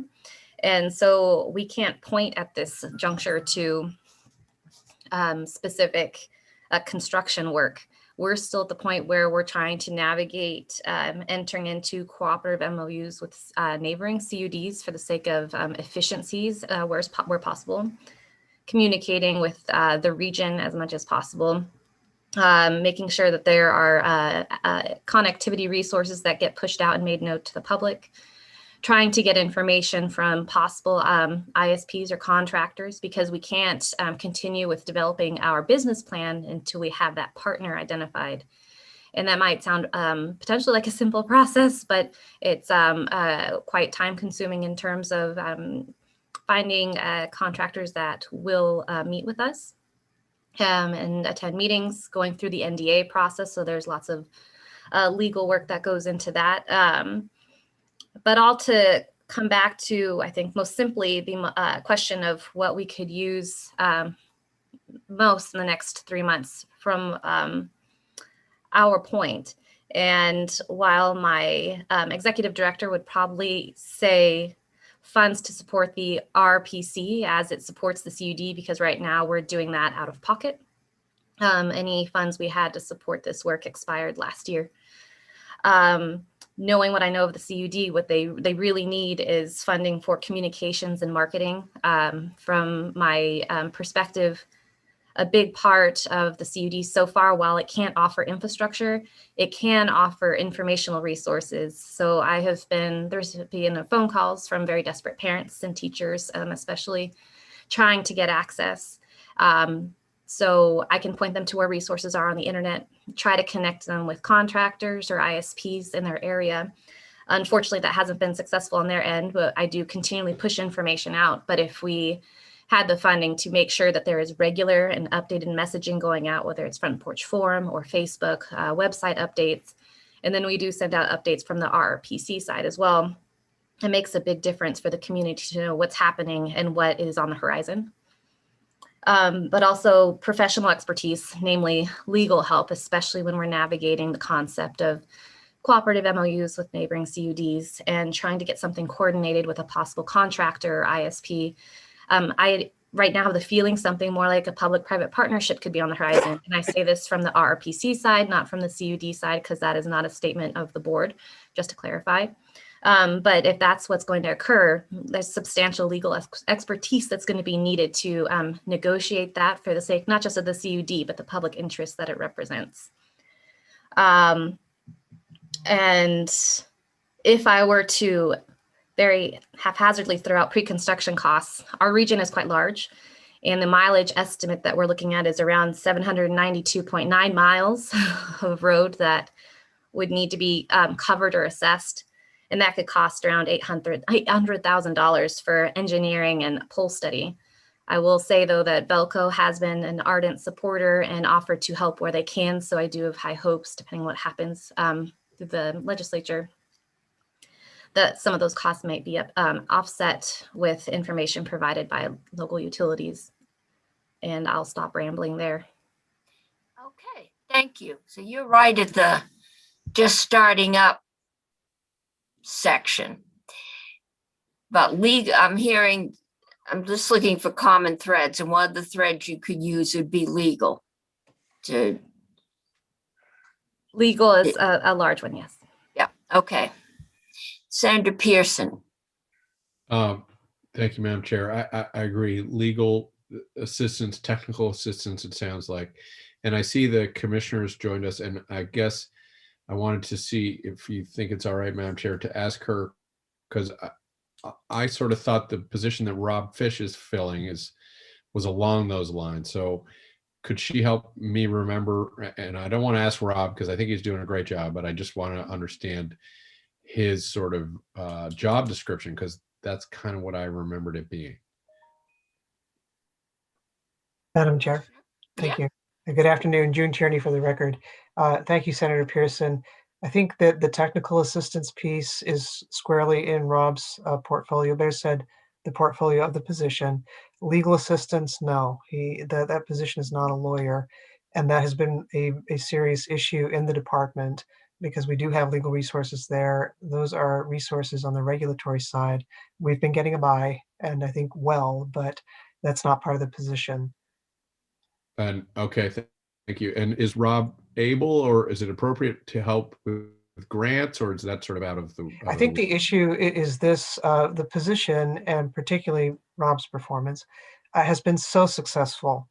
You have to remember when he came on board, we had maybe one, maybe two CUDs. Yep. Now we have 11, and so I think the magnitude of the assignment has expanded considerably.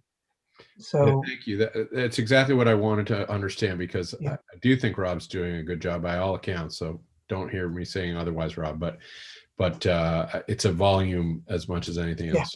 I appreciate that. Right. And technical assistance. There's technical assistance with how do you got 3 people that think we should have a CUD. What's step 1? What's step 2? What do you need to think about? Then there's the technical assistance for how do you string out the lines. There's more of an engineering technical assistance. And then there's legal assistance. How do you write your documents to protect everyone and make sure that you're on solid? So we've got, I think when we hired Rob, you know, he's been walking everybody through those first steps, and we've definitely got more people than we did a year ago. But as they progress, I'm hearing they need to get off the ground legal assistance, then perhaps some more technical engineering, maybe focused technical assistance, and some grant writing assistance, probably in that second area, to get the money to keep moving. So that's what I'm hearing at this point. And I think, yeah, okay. And I think the decision will be, after we hear from everyone, do we focus what we've got on the folks that are in the first phases, or do we focus what we've got on the folks that are in much more advanced stages? And there'll be some splitting of the baby before we're finished with all of this. But hopefully by the time we leave here, we will have enough money to cover it all. We're very hopeful that there's going to be significant federal money coming in. Should know more next week, but okay. Amanda, anything else? Did I get anything wrong? No, I did want to reiterate that Rob's been amazing, and the legal expertise. We do have a firm that many of the CUDs are using because they are experts in telecommunications. And so having that particular field of knowledge is expensive, but invaluable. But what you need now is the money to pay them. Yes. Valuable expertise does not usually come cheap. Okay. Any questions for Amanda? All right, I'm going to move on to Steve Huffaker. Did I massacre your name, Steve? You did a great job. Perfect. Perfect job at massacring? No. It's a bad way to start with this, isn't it? I'll let it go at that. All right, yes. Thanks. My name's Steve Huffaker. I'm the chair of Maple Broadband. We were formerly Addison County Communications Union District, and you can probably take from our former name why we're calling ourselves Maple Broadband. Amanda's comments and what's going on with Otter Creek CUD pretty much echoes what we're up against. We are the youngest of the CUDs. We started in October. We worked with the funds that to a large degree was CARES funds to stand up our organization and get started on all the activities we needed to engage in. We did use part of the Broadband Innovation Grant to pay for a feasibility study, which came back demonstrating that we could make this happen. One of the recommendations in that feasibility study suggested that we might be best successful if we found an operating partner in the region. And so we're focusing our attentions on that. And I'm hoping in coming days, even, we might be able to announce that we have identified an operating partner. To Amanda's comment, if we get to that point, would be, as it stands now, a private-public partnership, and that means legal work. And so there you go, same challenge. And I think because of the nature of that, we're concerned that that's not a simple path that we're going to have to follow. So it's probably going to be rather on the pricey side. We've been writing grants as best we could, but we really haven't brought any new funds since the since the end of last year. So we are very, very lean on funds right now. As a matter of fact, when I spoke with Rob Fish about what we needed, truly what we need is enough money to stay in operation, because we just don't have enough to make it through an extended period of time. We do have enough funds to make it, say, for the next 3 months. So I'm not necessarily asking for operation funds, but that's how lean we are. So we're kind of following two general paths. The first path is to work through the recommendations of the feasibility study. And I think we've made great progress on that. But as far as building things, that's not even feasible at this point because we just don't have any money.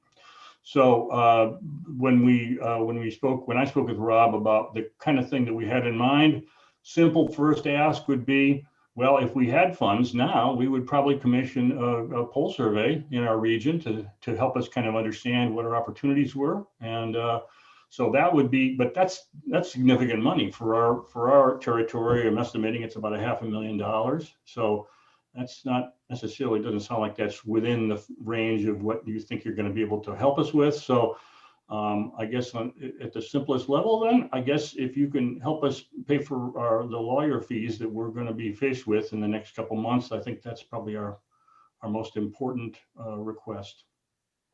That's about it. Okay, any questions at this point? Okay, I'm not seeing any. Thank you. You're welcome. FX Flynn. Thank you. There you are. Thank you, Senator Cummings. I appreciate the opportunity to come and testify today.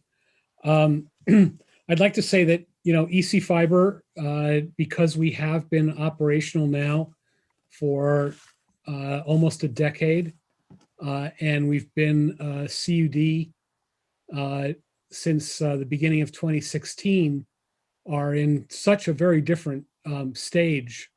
For example, there is nobody on the EC Fiber board that is doing any of the work that you have heard the other board members describe that they're doing. We have basically contracted out for all of those things. We've even contracted out the work of finding the accounting firm to perform the audits. So the EC Fiber Governing Board and Executive Committee has the luxury of focusing on big strategy issues and making sure that we properly operate the municipality. So we're like a select board, and we've hired a town manager, and the town manager has hired a staff. And would that every single CUD in the state get into that situation before the end of this year? That would be the greatest thing that could happen. So when you start to think about how do you get the CUDs to that spot, they need to have enough money in the bank that they can attract the active and continued interest of partner organizations, and so that they can realistically negotiate with operating partners who will then turn around and perform the work that will be necessary to take advantage of any monies that come out of the federal government. And like you, I've been seeing what might be in the $1.9 trillion bill. And then also using borrowed monies that are paid back over time through customer revenue. Okay, Mr. Flynn, a couple people have referred to finding community partners. You are the most advanced of the CUDs. What is a community partner? How do you set it up?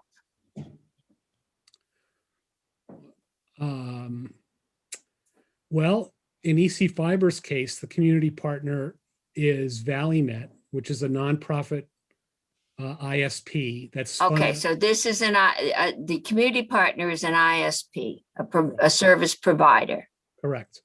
All right, so you essentially string the lines and then have a business arrangement where this ISP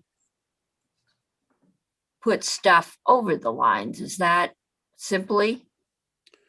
Mostly No. simply? No. We own the lines that ValleyNet strings. Oh, ValleyNet strings the lines for you. You own them. Okay, because you don't own trucks and fiber. Well, you contract with somebody who specializes in stringing. Right. But does ValleyNet then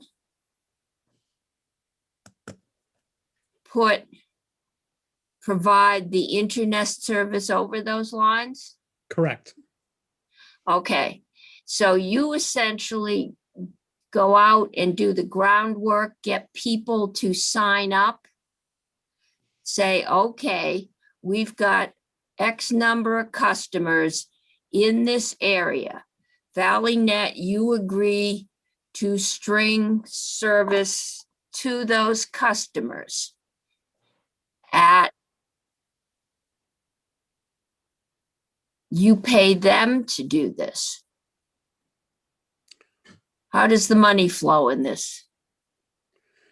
Well, first of all, you have to borrow the money so that you can go out and build something. Yeah, okay, And then the money needs to be spent on the effort of collecting information about the poles, doing the design work, ordering the materials, contracting with companies that have bucket trucks and experience putting things on the poles, and then installing all the back end equipment that you need to drive signals down the wires. is And that Valley Net that does that, or do you do that? EC Fiber has a contract with Valley Net to build, operate, and maintain our network. So everything. Okay. They So are building, operating your poles and wires and all the other necessary equipment. correct. Okay. And when it's all up and running, they are the internet service provider who, Yes. okay, Customers get a bill from EC Fiber and they pay EC Fiber. okay, That goes into a bank account that EC Fiber controls, and then Valley Net tells us what their expenses are, and we cut them a check. okay. And they're, all right. Senator McDonald, were you? Does Valley Net own the trucks and employ the people who put it up, or do they hire subcontractors to do the work? Yes to all, but they actually don't own the trucks. EC Fiber owns, so EC Fiber owns some trucks. EC Fiber has no employees. Valley Net has all the has employees. However, Valley Net employees and EC Fiber trucks are not used in putting the fiber up on the main lines, the one-shot work. That one-shot work we contract out. So Okay, Eustis Cable is a subcontractor that hangs the fiber on the poles. Yeah, they've done the Not- lion's share of the Not work. for you us. folks, but you contract with them That's correct. They've done the on lion's share behalf of of the work. EC Fiber. That's what Valley Net does, yes. okay. All right. But I also have to sign the, I also have to Sign the check. sign the contract with Valley Net and Eustis. So, Okay. it's, it's fun. We haven't quite really figured out where all the edges are. Okay, I sidetracked you from whatever you were going to say to us. So Senator Pearson, did I see you had a question? Yeah, FX, I'm glad you guys are doing this, but help me understand, why doesn't Valley Net just do this? Like, what are you guys the Nobody's- volunteer legwork and the financiers, basically? Nobody's going to lend Valley Net the money to do this. They're a nonprofit ISP. But once the 23, don't forget, when the 23 towns banded together, there was no prohibition for using property taxes to back a bond to build a network like this. So originally, that was the first idea that Valley Net leadership and other municipal leadership around this part of the state had for EC Fiber. And when that, and so initially, the idea was that there would be funding that would be able to be pulled together, across the board, and also going to Wall Street.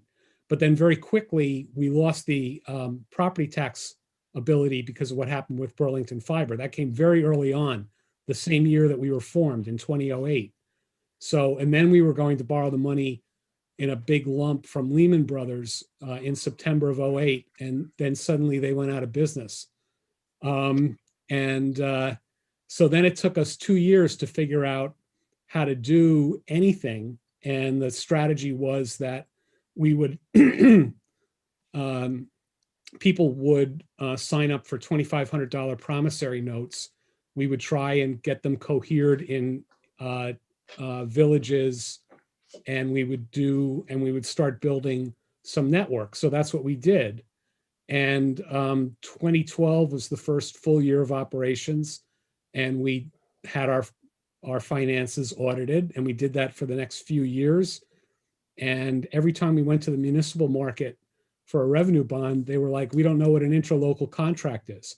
So we came to the state with a draft law to allow for the formation of communication union districts.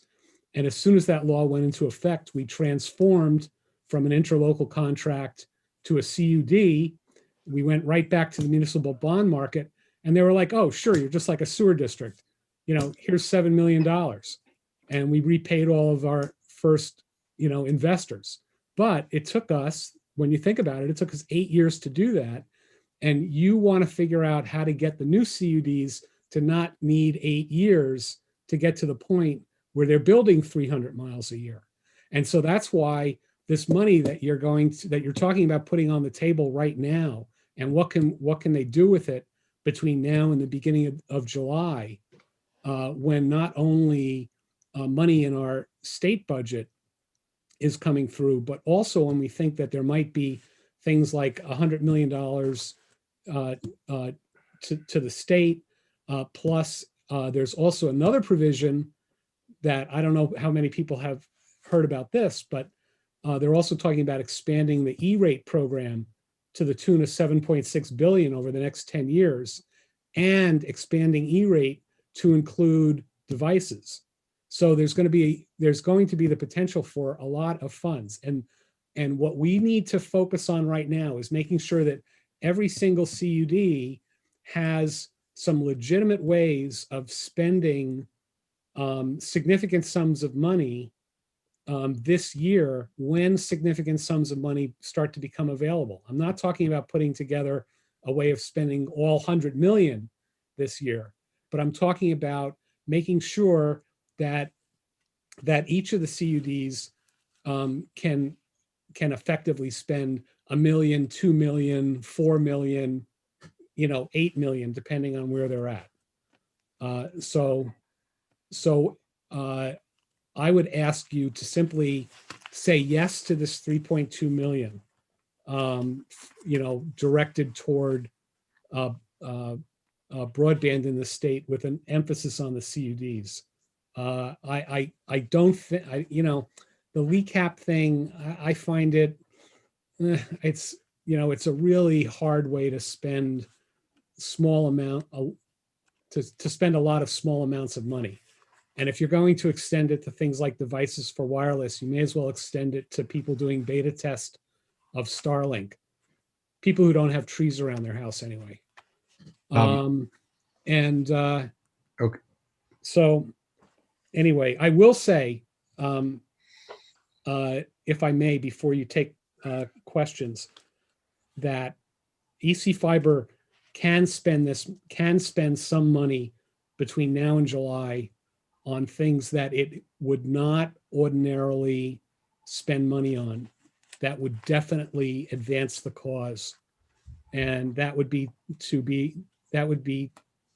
our conduit program for mobile home parks.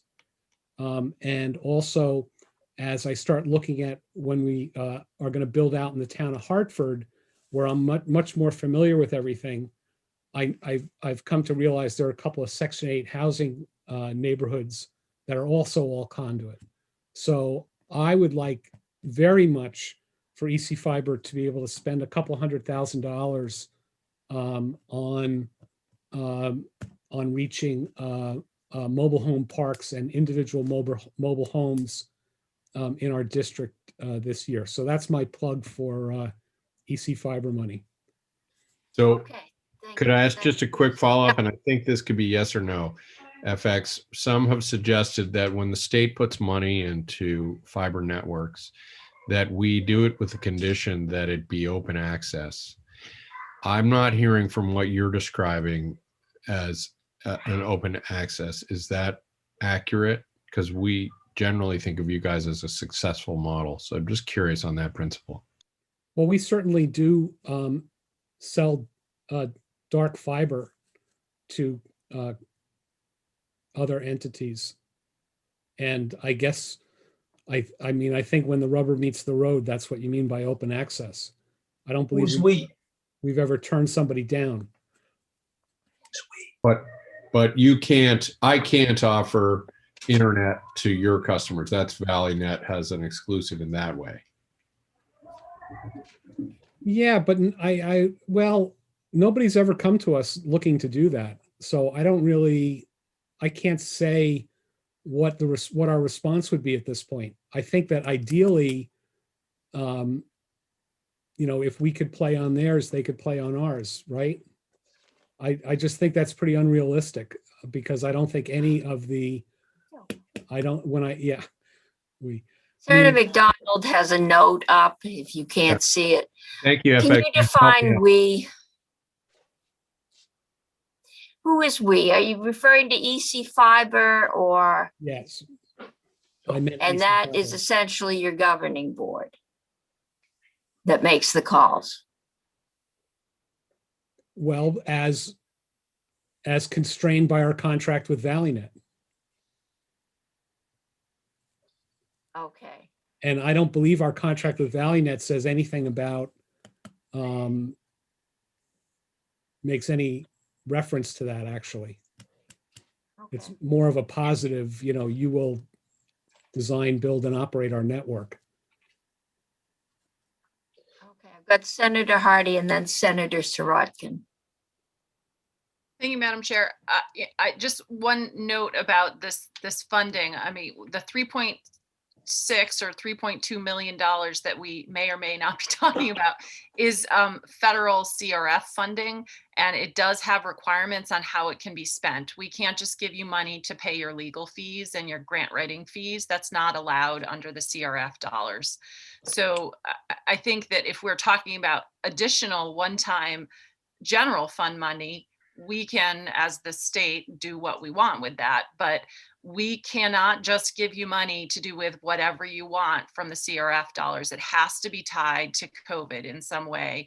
And that's why I think this committee last year set up the line extension and the subsidy programs, because those had a direct link to the COVID pandemic. And we can hear from JFO on that, but I think we have those constraints still in place, even though the feds did make it a little bit more flexible. Yeah, that's why I focused on the conduit, because we use CRF monies to do that project. Yeah, I think FX, that's a great example, that the conduit to the mobile home parks, that's really intriguing to me personally. And I think that's a really good example, but all the stuff about legal fees and grant writing, administrative costs, all those things, I don't think are eligible under CRF. So that would be much more of the, if we can get more money. But there is a way where we can pay CRF dollars to eligible funds, which would then displace some general fund funds. So there is that's why we send it across the hall. Yeah, also if you spend it now on something that is going to pay off later in the year, because you have more of a year to go, some of those upfront costs are okay because they'd be necessary to the project. Right. I'm sorry, I shouldn't have. So, yeah, so we'll work out the details. I've got Senator Sirotkin and then Senator McDonald. I had a clarification. No, that's I've all. got Senator Sirotkin first, Senator. Michael. Thank you, Madam Chair. I just have one question. So I'm also intrigued on the mobile home suggestion. What do you or the state gain other than getting them serviced 3 months earlier? Oh, okay. Well, we can't afford to pay to do any underground work for any customer. It's just, it's really not financially feasible for us. It's already so expensive to build fiber to the premises in rural Vermont as it is.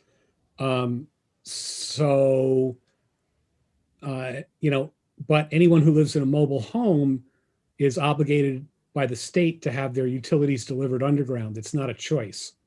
And consequently, we have a large number of people who would be effectively closed out. And suddenly we have this once in a lifetime money that we can use to provide more connectivity to people. And we have an opportunity to put the infrastructure in that will allow them to get world-class broadband. The benefit for EC Fiber, we have more customers. The benefit for the state, I think you're missing class broadband my question. everywhere. My question is, other than getting, let's assume you get the money and you get the help and you can do it. If you get the money next month versus July 1st, is there any difference other than people get service 3 months earlier? Yeah, we are, we can actually start doing the work in May when the construction season starts instead of waiting until the summertime. So if you had to wait till the summertime, you couldn't get it finished in this construction season? I would imagine that by then we are going to be building around, where the condos are up on Route 5 and through the Queechee area where all the condos are.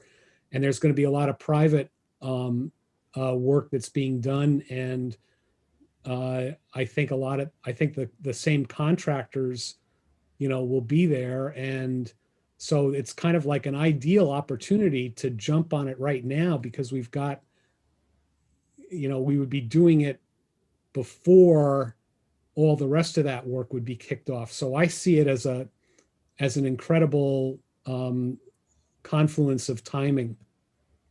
Thank you. Okay.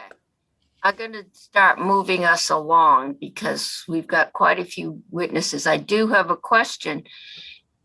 And that is, I thought that legal services as part of the build out, and I guess I'm looking at Commissioner Tierney, that services that were integral to the build out, perhaps, and how that gets interpreted. I guess that's why we have Guidehouse. Is that? That's right. There have been some legal services that have been approved because they're part and parcel of activities that are leading to the deployment of infrastructure within the emergency to service, or to reach, better said, folks who qualify for assistance, telehealth, telemedicine, education, et cetera. So Senator Hardy is right to reinvoke the idea that we need to tie all of this to CRF. Frankly, that is why the department came to you and said, please authorize us to continue the programs that were approved, because you thought those things through last year. And that was our best risk controlled thinking about what we could do with the money. What the CUDs are telling you today at your invitation, I think my suggestion is, if you can help us now, here's what we need. Much of that, I think, goes to their long-term existence. But Mr. Flynn is pointing out the stretch kind of argument that can be made if some of these things can be done this year in the service of the emergency. But the more open-ended things, in my judgment, not so much. Happy to check with Guidehouse, though, if you like. Yeah, I think as we work this through, and I know we did something last year to allow for underground. We did. Installation in trailer parks. And EC Fiber did that. It was very successful. Okay. We specifically called it out in Act 137.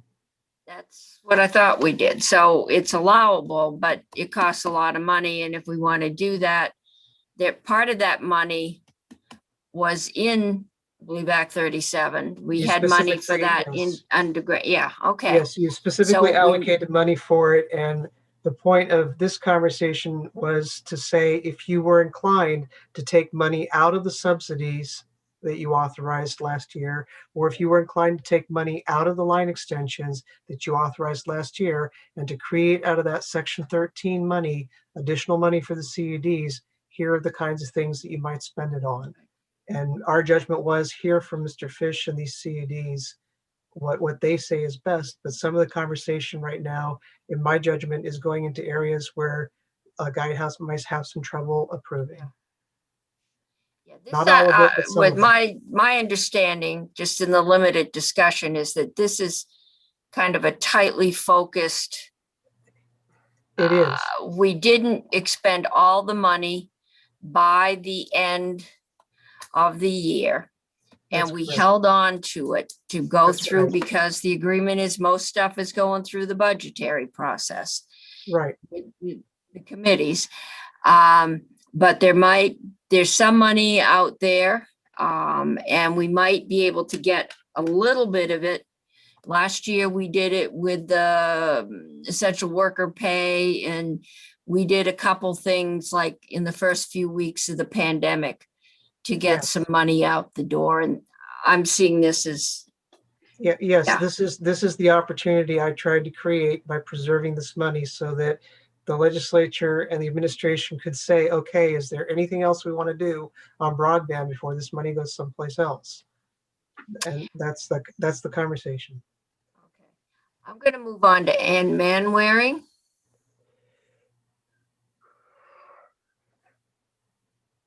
There you go.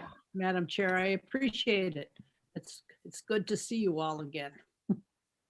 I had a one pager that I had submitted, and I believe Faith is going to share the screen and put it up. Okay, thank you. And I hopefully the way I've structured this, it will get to the more near-term uses that you are all seeking to find out about. What we at Deerfield Valley CUD are a little further along than some of the folks you've heard about this morning so far, in that we have already issued an RFP to find who is likely to be our public partner, as we've long ago figured out that we'll have to end up having to be a public-private partnership going forward. So That's- would this be the organization that will be your ValleyNet? Yes, our dance partner, as Valley Next Okay. is the dance partner, if you will, for EC Fiber. I've heard that since the previous Secretary of Education used to have a lot of references to dance partners and mergers. And you may well remember I spent a lot of time in that world. That's probably where you got it. That is indeed where I got it. I thank you. So in any event, we are on a timeline now that has deadlines in it that hopefully will be leading to signing a contract with a potential partner by the end of May. And while that is our long-term goal and goes well beyond the actual work that will have to be done in the next couple of months, it is also the partner that will do that work that will have to be done in the next couple of months. And so some of the money that we believe that we need in the short run is about $50,000 for combined legal and professional support to negotiate that contract. And it's going to go to issues like who's going to own what, how do we share revenues? We have a lot of RDOF addresses in our area, which makes it kind of complicated for us to figure out just how you run lines down roads that cross over some of those districts. And, you know, bearing in mind, just a reminder that RDOF does not have to build for 6 years. They have to start in 3, but they don't have to complete for 6 years. And it's our thinking that we're really not wanting to wait that long on behalf of our customers. So that's all going to be worked out in this. So it's a very important part, and that is money that is going to have to be spent now. So that we estimate is approximately $50,000. Immediately after that, and also leading to work that can be done by the end of this year to actually deliver service, we're going to need poll studies of about 150,000 for the balance of our phase 1 towns. We have already completed poll studies on 4 of our 6 phase 1 towns. And we can begin to actually do the high level and engineering designs for those 4 towns in our district. And that is approximately 400,000. That, all of that so far could lead to service directly to customers by the end of this year. Okay, we also have a need for some administrative stuff. We've paid for very little administrative stuff to date. We don't have any staff other than we pay a bookkeeper, and we do pay someone to transcribe our minutes for us and do a few minor other administrative details. But we also are a municipality. We are subject to the open meeting laws and all of the document retention things. And so we are developing an IT structure that surrounds all of that, and also will help us to as we establish our relationships with customers and investors. And so that's has to be put in place now. And that we estimate is about $18,000. And then we also have developed a collaboration with Southern Vermont CUD. We approved an MOU with them at our board meeting last Wednesday night, I guess. And we anticipate that Southern Vermont will approve it at their next governing board meeting. And that is the project that we would like to undertake with them, is a high-level design for all towns in our 2 combined districts. That's 21 towns for DV fiber and 14. And forgive me, there may be a couple double counts in that, because we do have 2 towns that have joined both of our districts. So it's an amount of 265,000 for us and 70,000 for them. Those are estimated costs. And the value of this at this time is that is the map, if you will, that is the document, if you will, that will drive how we are going to be able to move forward. We certainly have to do it for the immediate build in our immediate 4 towns that we're ready to go on. We've had poll studies completed in 4 towns already. And so we will definitely have to proceed to the high level and ultimately to the engineering design on those 4 towns. And those costs are captured in the numbers that I have given you in this document. It is, I know, I sincerely hope that you will understand that this is an immediate need. I sincerely hope that the issue about whether or not legal and professional support to help us understand contracts is allowable, because it is indeed leading directly to our ability to deliver service to some of at least 4 of our towns by the end of this year. It is very likely that that can happen. So I hope that that is something that you all will consider to be an eligible cost under this $3.2 million CARES Act funding. It is important. Okay, Any questions? Commissioner. Thank you, Madam Chair. I just wanted to flag that the way you addressed this issue last year was to allocate the money to the department, and for the department to follow up on these things with Guidehouse to make that determination. And if it's determined to be eligible, then it is used in that manner. Okay.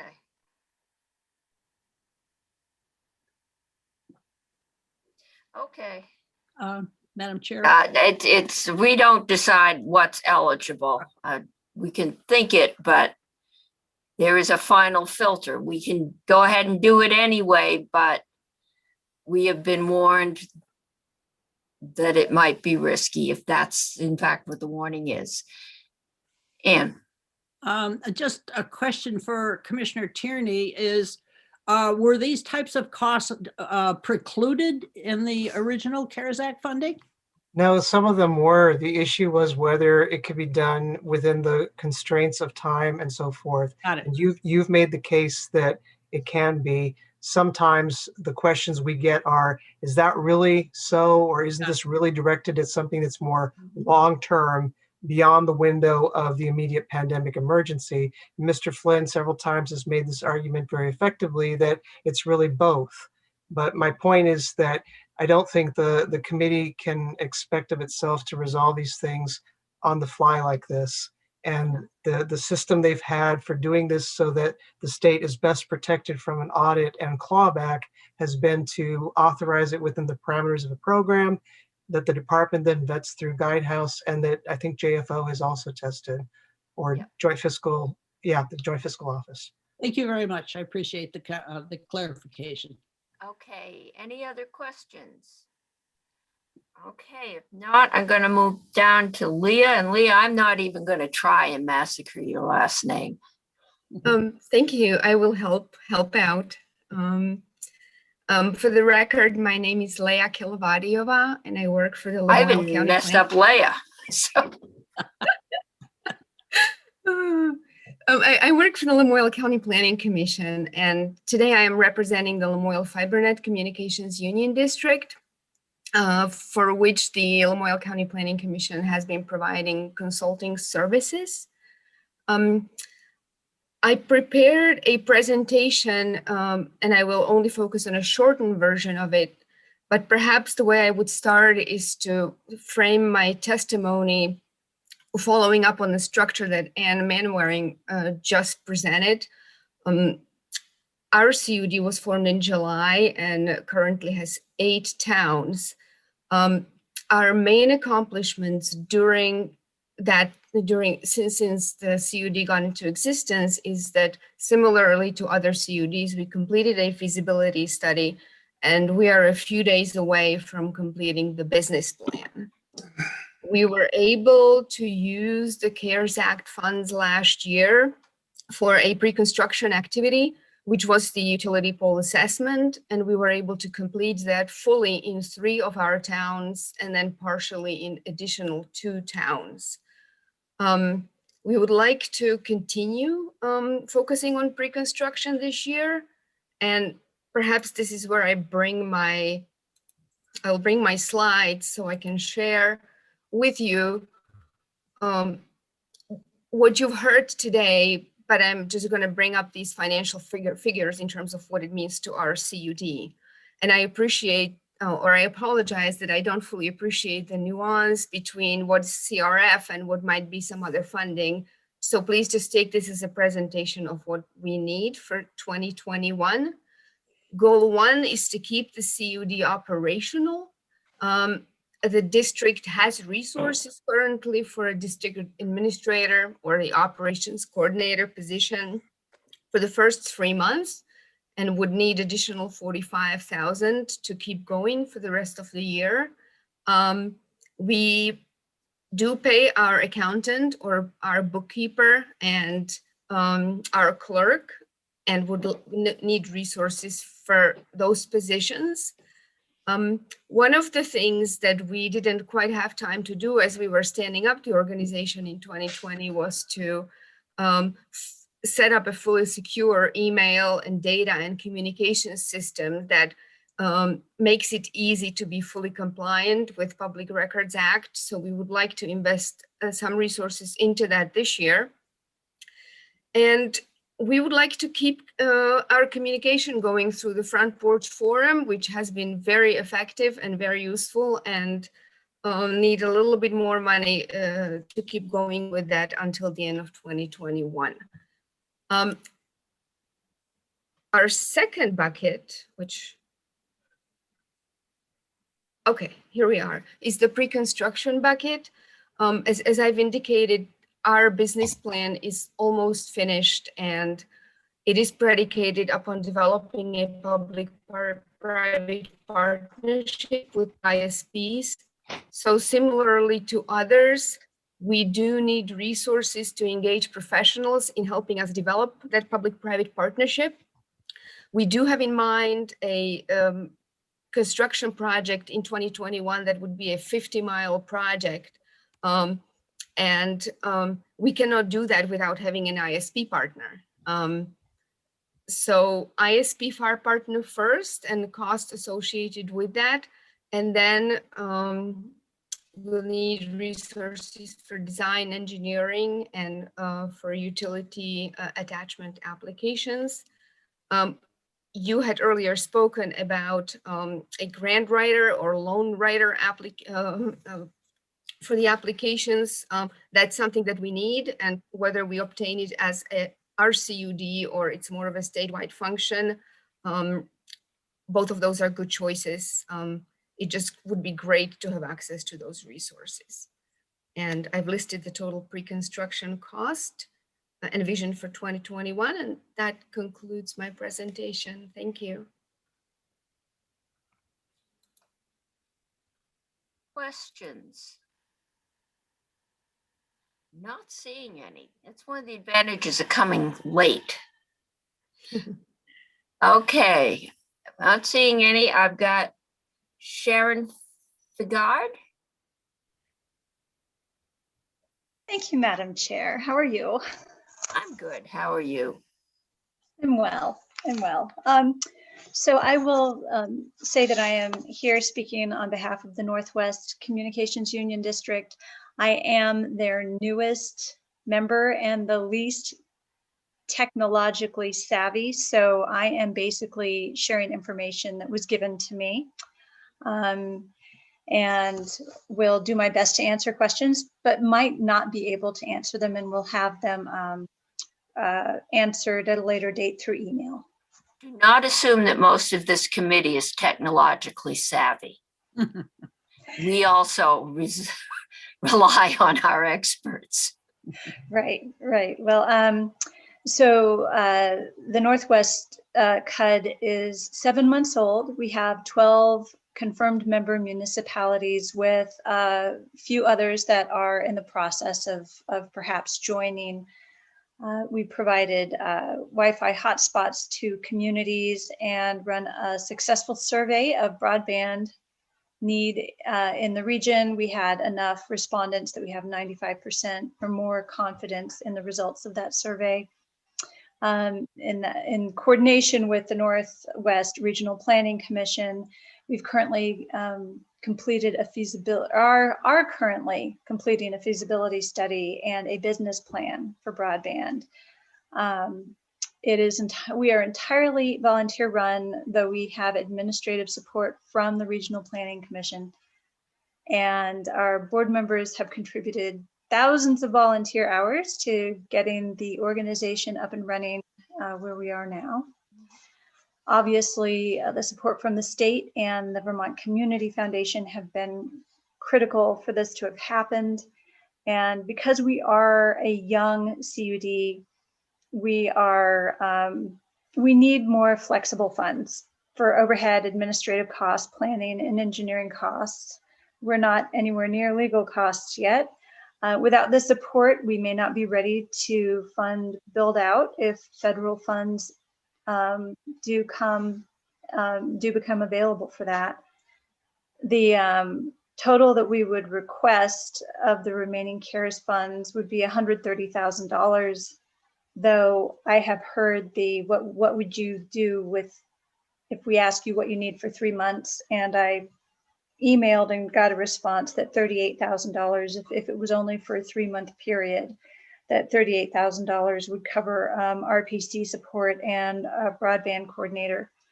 But the larger amount we're asking for, the $130,000, that would cover RPC support, broadband project manager, and education and awareness campaign related to CUD and broadband access. And something that has occurred, if it is allowable under the CARES Act, the CUD supports the idea of developing a revolving loan fund for broadband infrastructure costs. Some further explanations of tasks for the RPC support. They provided over 300 hours of support, over $21,000 in cost, but more than half of that was covered by the RPC under an EDA CARES Coronavirus Recovery Grant. The RPC cost to continue providing administrative support for the rest of the year is likely to be around $30,000. The broadband project manager has done business planning, engineering, and grant writing assistance from consultants with a technical industry background.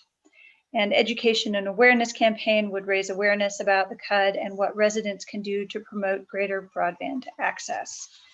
And that's what I have. Okay, thank you. So you are getting your administrative support from regional planning. Yes. Okay, and I think I heard that with one other. Mhm. And I know that we have been in communication with another CUD that is also young about sharing resources in order to get the biggest bang for our buck. Okay, maybe. Are there any questions? I am not seeing any, so thank you. All right, thank you. Okay. Committee, Senator Hardy. So I have a question for the commissioner, if that's appropriate at this moment. We're considering she's sitting right there in the room. Okay. So Commissioner, we heard a lot of I think all of the CUDs talk about the need for poll data. This thing that I learned about yesterday, I'm so excited. And now I'm a one-day expert on Poll it. harvesting. Poll data harvesting. But anyway, so it seems to me that a statewide approach on this is maybe more efficient. And you said that there's some of this data that's already available, and we've gotten varying mixed messages on what the plan is for this. So I'm just wondering if you could speak to that from your department's perspective on the best way to move forward so that all of these CUDs have access to this information and that we have some kind of publicly available information for everybody. Yes, so for the benefit of the rest of the committee, what I sent to Senator Hardy and Senator Bray last night is the same briefing that I sent to the committee last year, I think in the August-September timeframe, explaining what poll data harvesting is and the like, and also outlining work that Velco has been doing and GMP has been doing to establish a centralized base for this poll data information. The department has been fostering that process now for quite some time, and there's some serious momentum there, but it's not going to happen on the timeline, I don't think, that the CUDs here have been telling you they need, and which they have consistently been telling us since last August, September. So there's a fork in the road here. One, Senator Hardy, is what can we do that's rational, that makes sense as a matter of good regulatory policy? Shouldn't this infrastructure be inventoried, labeled, and as you say, accessible to all who have a use for it? And then there's the small complication that I don't want to get into right now, which is that some of this stuff is market-based behavior.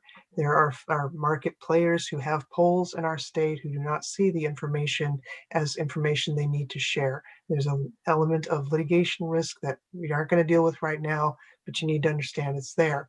What the CUDs in so many words are saying is, that's nice, we can't wait for that to sugar out. We need this planning data, this engineering detail now.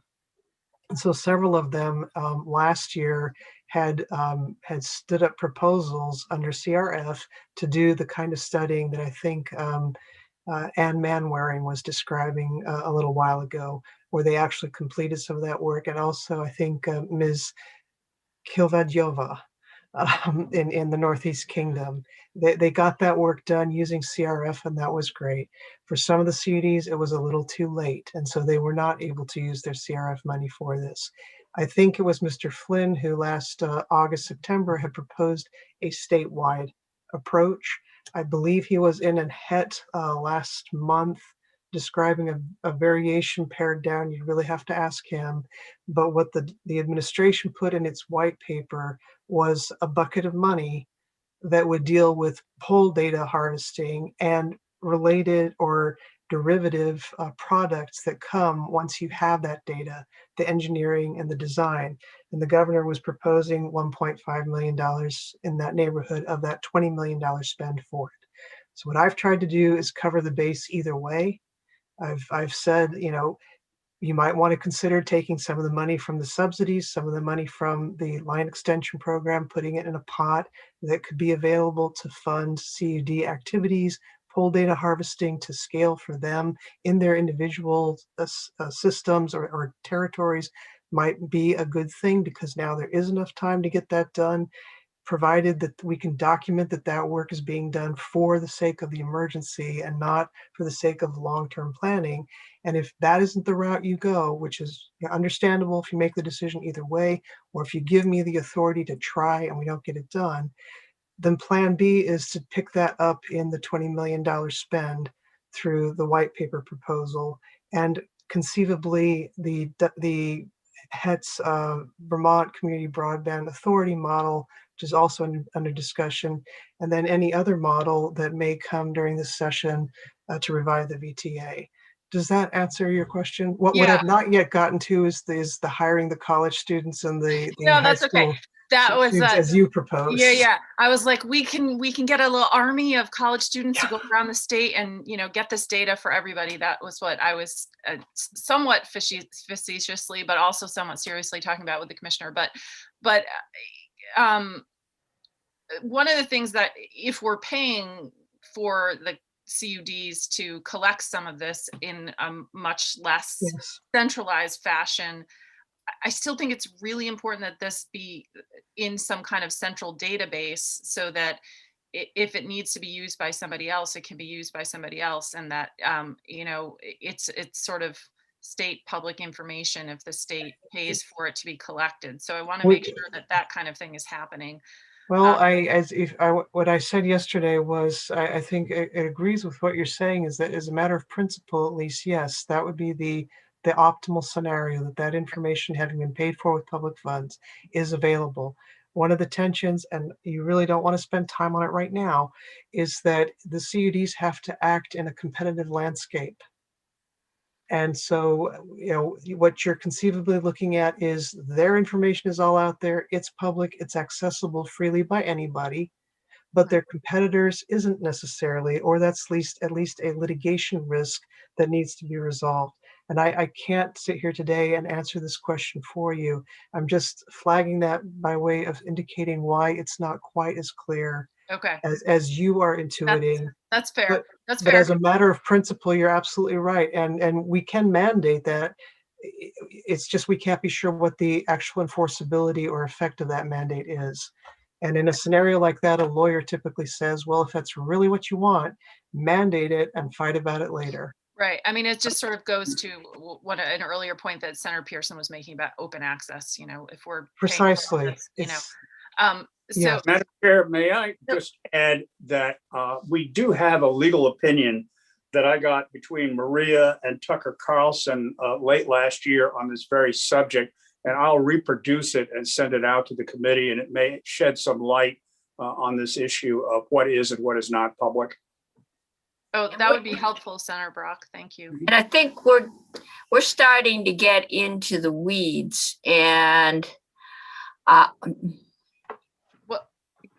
Madam Chair, I don't know that we're going to finish this discussion today, but as far as I can see, and if I get confirmation that we have more than the 3 point whatever million, we've got the line extensions, and we have the subsidy to help people hook up to the lines that are going by their house.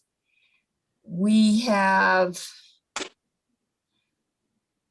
some form of slush fund for the CUDs. Some of them might be ready to do some poll harvesting.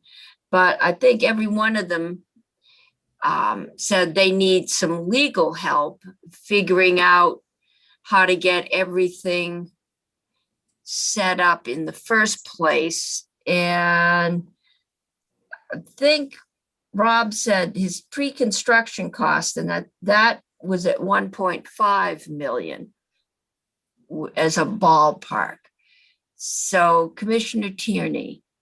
Just to be clear, Madam Chair, the subsidy piece, Yeah. the subsidy program that you have right now is to subsidize broadband service. What I Yes. think you were getting at was subsidizing the customer premises equipment and possibly the line extensions that are wireless, which we would fit under the line extension program. Okay. Yeah, I've Just got clear. line extension and we could do that for wireless. And I know because I sold the house There you go. and it had one of those wireless down the street thing. Barry Bernstein lived 3 houses down and he didn't have internet. And it drove him crazy and he told me so. But it was the house to house wireless down this road. And I don't know what the service level was, but it was something. And Clay is still on the line. I thought when he gave the $1.5 million figure, I thought he said $1.5 million in the context of customer premises equipment. I think he meant to say $1.5 million for the line extension program, but Okay, yeah, no, I he should had clarify. 1 point something for line extension and Okay. 1 point something for subsidy with you yesterday. And I'm going to Okay. play a little fast and loose with the decimal points and let appropriations. And then I had from Rob, his estimate for the pre-construction was at about 1.5 million. That may well be. I may have missed that testimony because I was elsewhere. Yeah, I think it was before you were Yeah. here. And I cut out for a minute or two and missed some of his. So that's Yeah. why I asked for the clarification. Senator Sirotkin. I've mentioned several times, and the commissioner just mentioned continuation or wraparound for the subsidy program for internet services of people who are going to lose benefits. I hope that's on the list as well. I mentioned it many times. Yes. So Senator Hardy.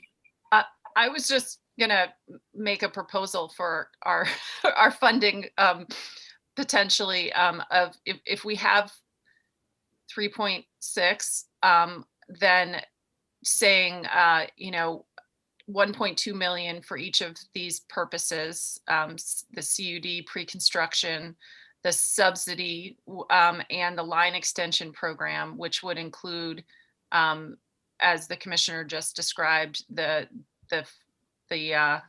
equipment to the premises or on premises, and then putting in language that was referenced, apparently was put in last year, and just reiterating assuming it's approved by Guidehouse or whatever, so that it can be make sure that it's allowable under CRF, because we don't know for sure at this point. And then to allow the flexibility of the commissioner to move money from one use to another if there is not enough demand, or if there's not something that is allowable under CRF.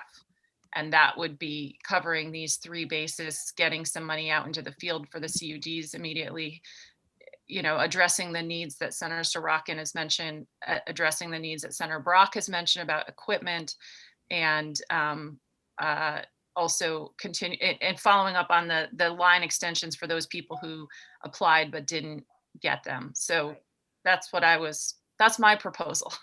Okay, so we got line extension subsidies for service and equipment, including wireless, and the 1.2 for pre-construction.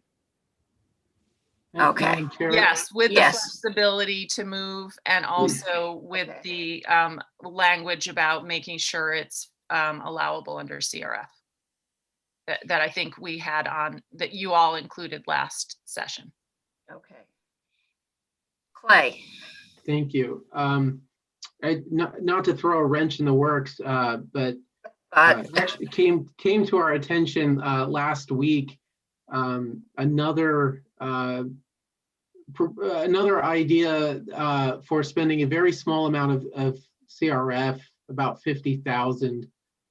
We have a contract, as we've long had and are required to do. We have a contract for telecommunications relay service, and this is a service for deaf and hard of hearing. yeah, A couple years ago, we added to that contract a very small amount of money towards remote conference calling, RCC, so that deaf and hard of hearing users could make conference calls or participate in things like this Zoom call. And we found, it was brought to our attention by our contractor last week, that we are blowing the budget for that program. It is use of that program has shot up exponentially since about September of this last year. So users are finding it very useful in the pandemic. And to finish out the year and keep the service running for the rest of the year, a $50,000 appropriation to the TRS program for RCC would keep that program running. I just wanted to flag that as something that we had discussed last night after we left Senate Finance. okay. And what I'm gonna do is, I'm gonna send this all over and let appropriations, because they're gonna be moving money around, and let them figure out the exact dollar amounts. Senator Pearson. Clay, if we don't give you the $50,000 for that purpose, what happens? RCC is not an ADA required service, Americans with Disability Act requirement. The TRS contract is paid out of the VUSF, and as you know, the VUSF has significant cost pressures. So unless money magically appears in the USF, I don't think we can continue the service for the remainder of the year. Thanks. Or we could, to the detriment of other programs like 911. Yeah, like E911. Right. Okay, we definitely have a problem with the Universal Service Fund. Commissioner. Also, just very briefly, I've been hesitant to bring this up because I know that Wi-Fi hotspots are not popular in some corners, but nonetheless, we could use an amount of money to extend those licenses for a year, and that has proved to be a tool that many Vermonters have been using during the pandemic for emergency broadband access. When do those licenses end? Rob, can you answer that question? Sure. It's going to vary depending on when the site was installed, but it would be an eligible expense to extend those licenses that need to be extended by 1 year using CRF. If there is a way to extend it for way longer than that, it ends up being less expensive in the long run with the way these licenses work. But there's 191 sites right now that are going to need a new license. Actually, pardon me, there's, I believe 35 of those sites have a 5-year license. The rest of them need to be extended. And those 35 were funded by Microsoft and RTO, so it wasn't a CRF issue. Okay. Committee. Are we content to recommend that money be expended on line extensions, the subsidies for service and equipment, including wireless, and for the CUD, some kind of a fund for CUD pre-construction needs? And then also we could use $50,000 for the RCC, and we could extend. Do you have a number for the extend the line license, hotspot license? For 1 year, I'd want to check and get back to you, but it was, I Okay. believe it was Well- under $20,000. Okay. So we'll put 20,000 in there. Yeah, Madam Chair, at that price especially, we should definitely do that. So many kids, so many of our school kids are relying on those hotspots right now. So I wouldn't want them to stop, even if people don't love that technology. It's a lifeline right now. As we've said, some of us have had to bite our tongues, but it's better than nothing. This is the leftover money we're talking about, Madam Chair? Yes, well, we're over that, but there's some leftover money and I'm going to tell Jane if she can find some extra, this is what we want to spend it on. I'm This just, is before we go on the next round that may or may not come from the feds. Yes, yes, we've got all kinds of ways to spend the next round, which may or may not come. But if I understood Jane correctly, though, did not she indicate that there was an anticipation that in 2 or 3 weeks, we would have another funding bill of some kind? That's this one. Yes. Yeah. Yeah. That's. Over and she's above trying what to- we're going to do in the next day or Yeah, two. we're trying to put that together so that she has a basic idea what we would like to spend it on. So Senator Pearson, 2 questions. This, the hotspots, how do we extend it for a year? Because I thought everything had to be expended by December, extended and sort of finished with. That's The, the lowest level of license that's allowed. You can't purchase just months. To Senator Searson's point, the standard that Guidehouse has been using is, has it delivered a substantial benefit during the emergency? Sounds good. And then I think that was the question I got at the moment. it's late, it's Friday. I think Faith is waiting for me to talk to her about what we're gonna do with the agenda next week. I'm gonna push the envelope and not send anything to Jane over the weekend.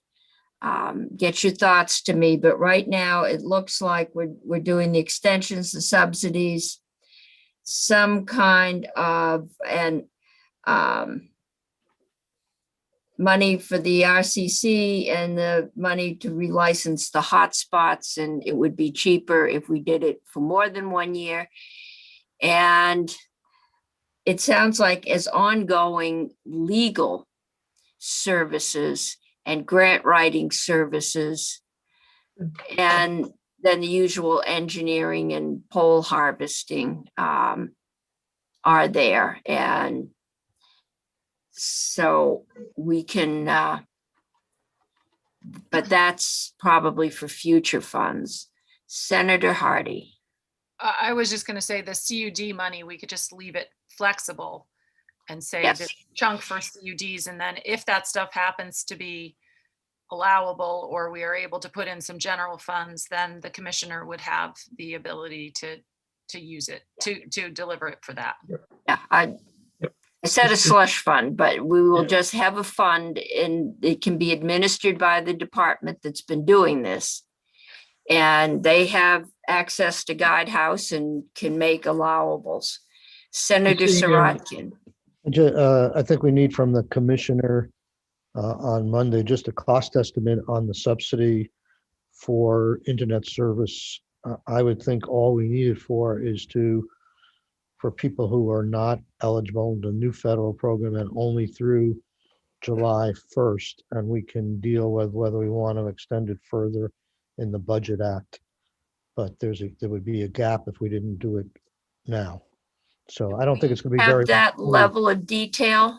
I don't think it's going to be very much money, but I think we need some estimate there, right? Yeah, I take your point. I take your point, Senator. The best data we have to go off of is the uptake rate that we had last year. Right. We can try to work up something on that. I'm a little anxious because I don't think that uptake rate was representative of what the uptake rate will be now that there's greater consciousness about the program and the timeline has been extended. So, but we'll get you something and we'll explain what it is we've gotten you. And on the flip side of that is that a fair percentage of these people will now be covered by the federal program.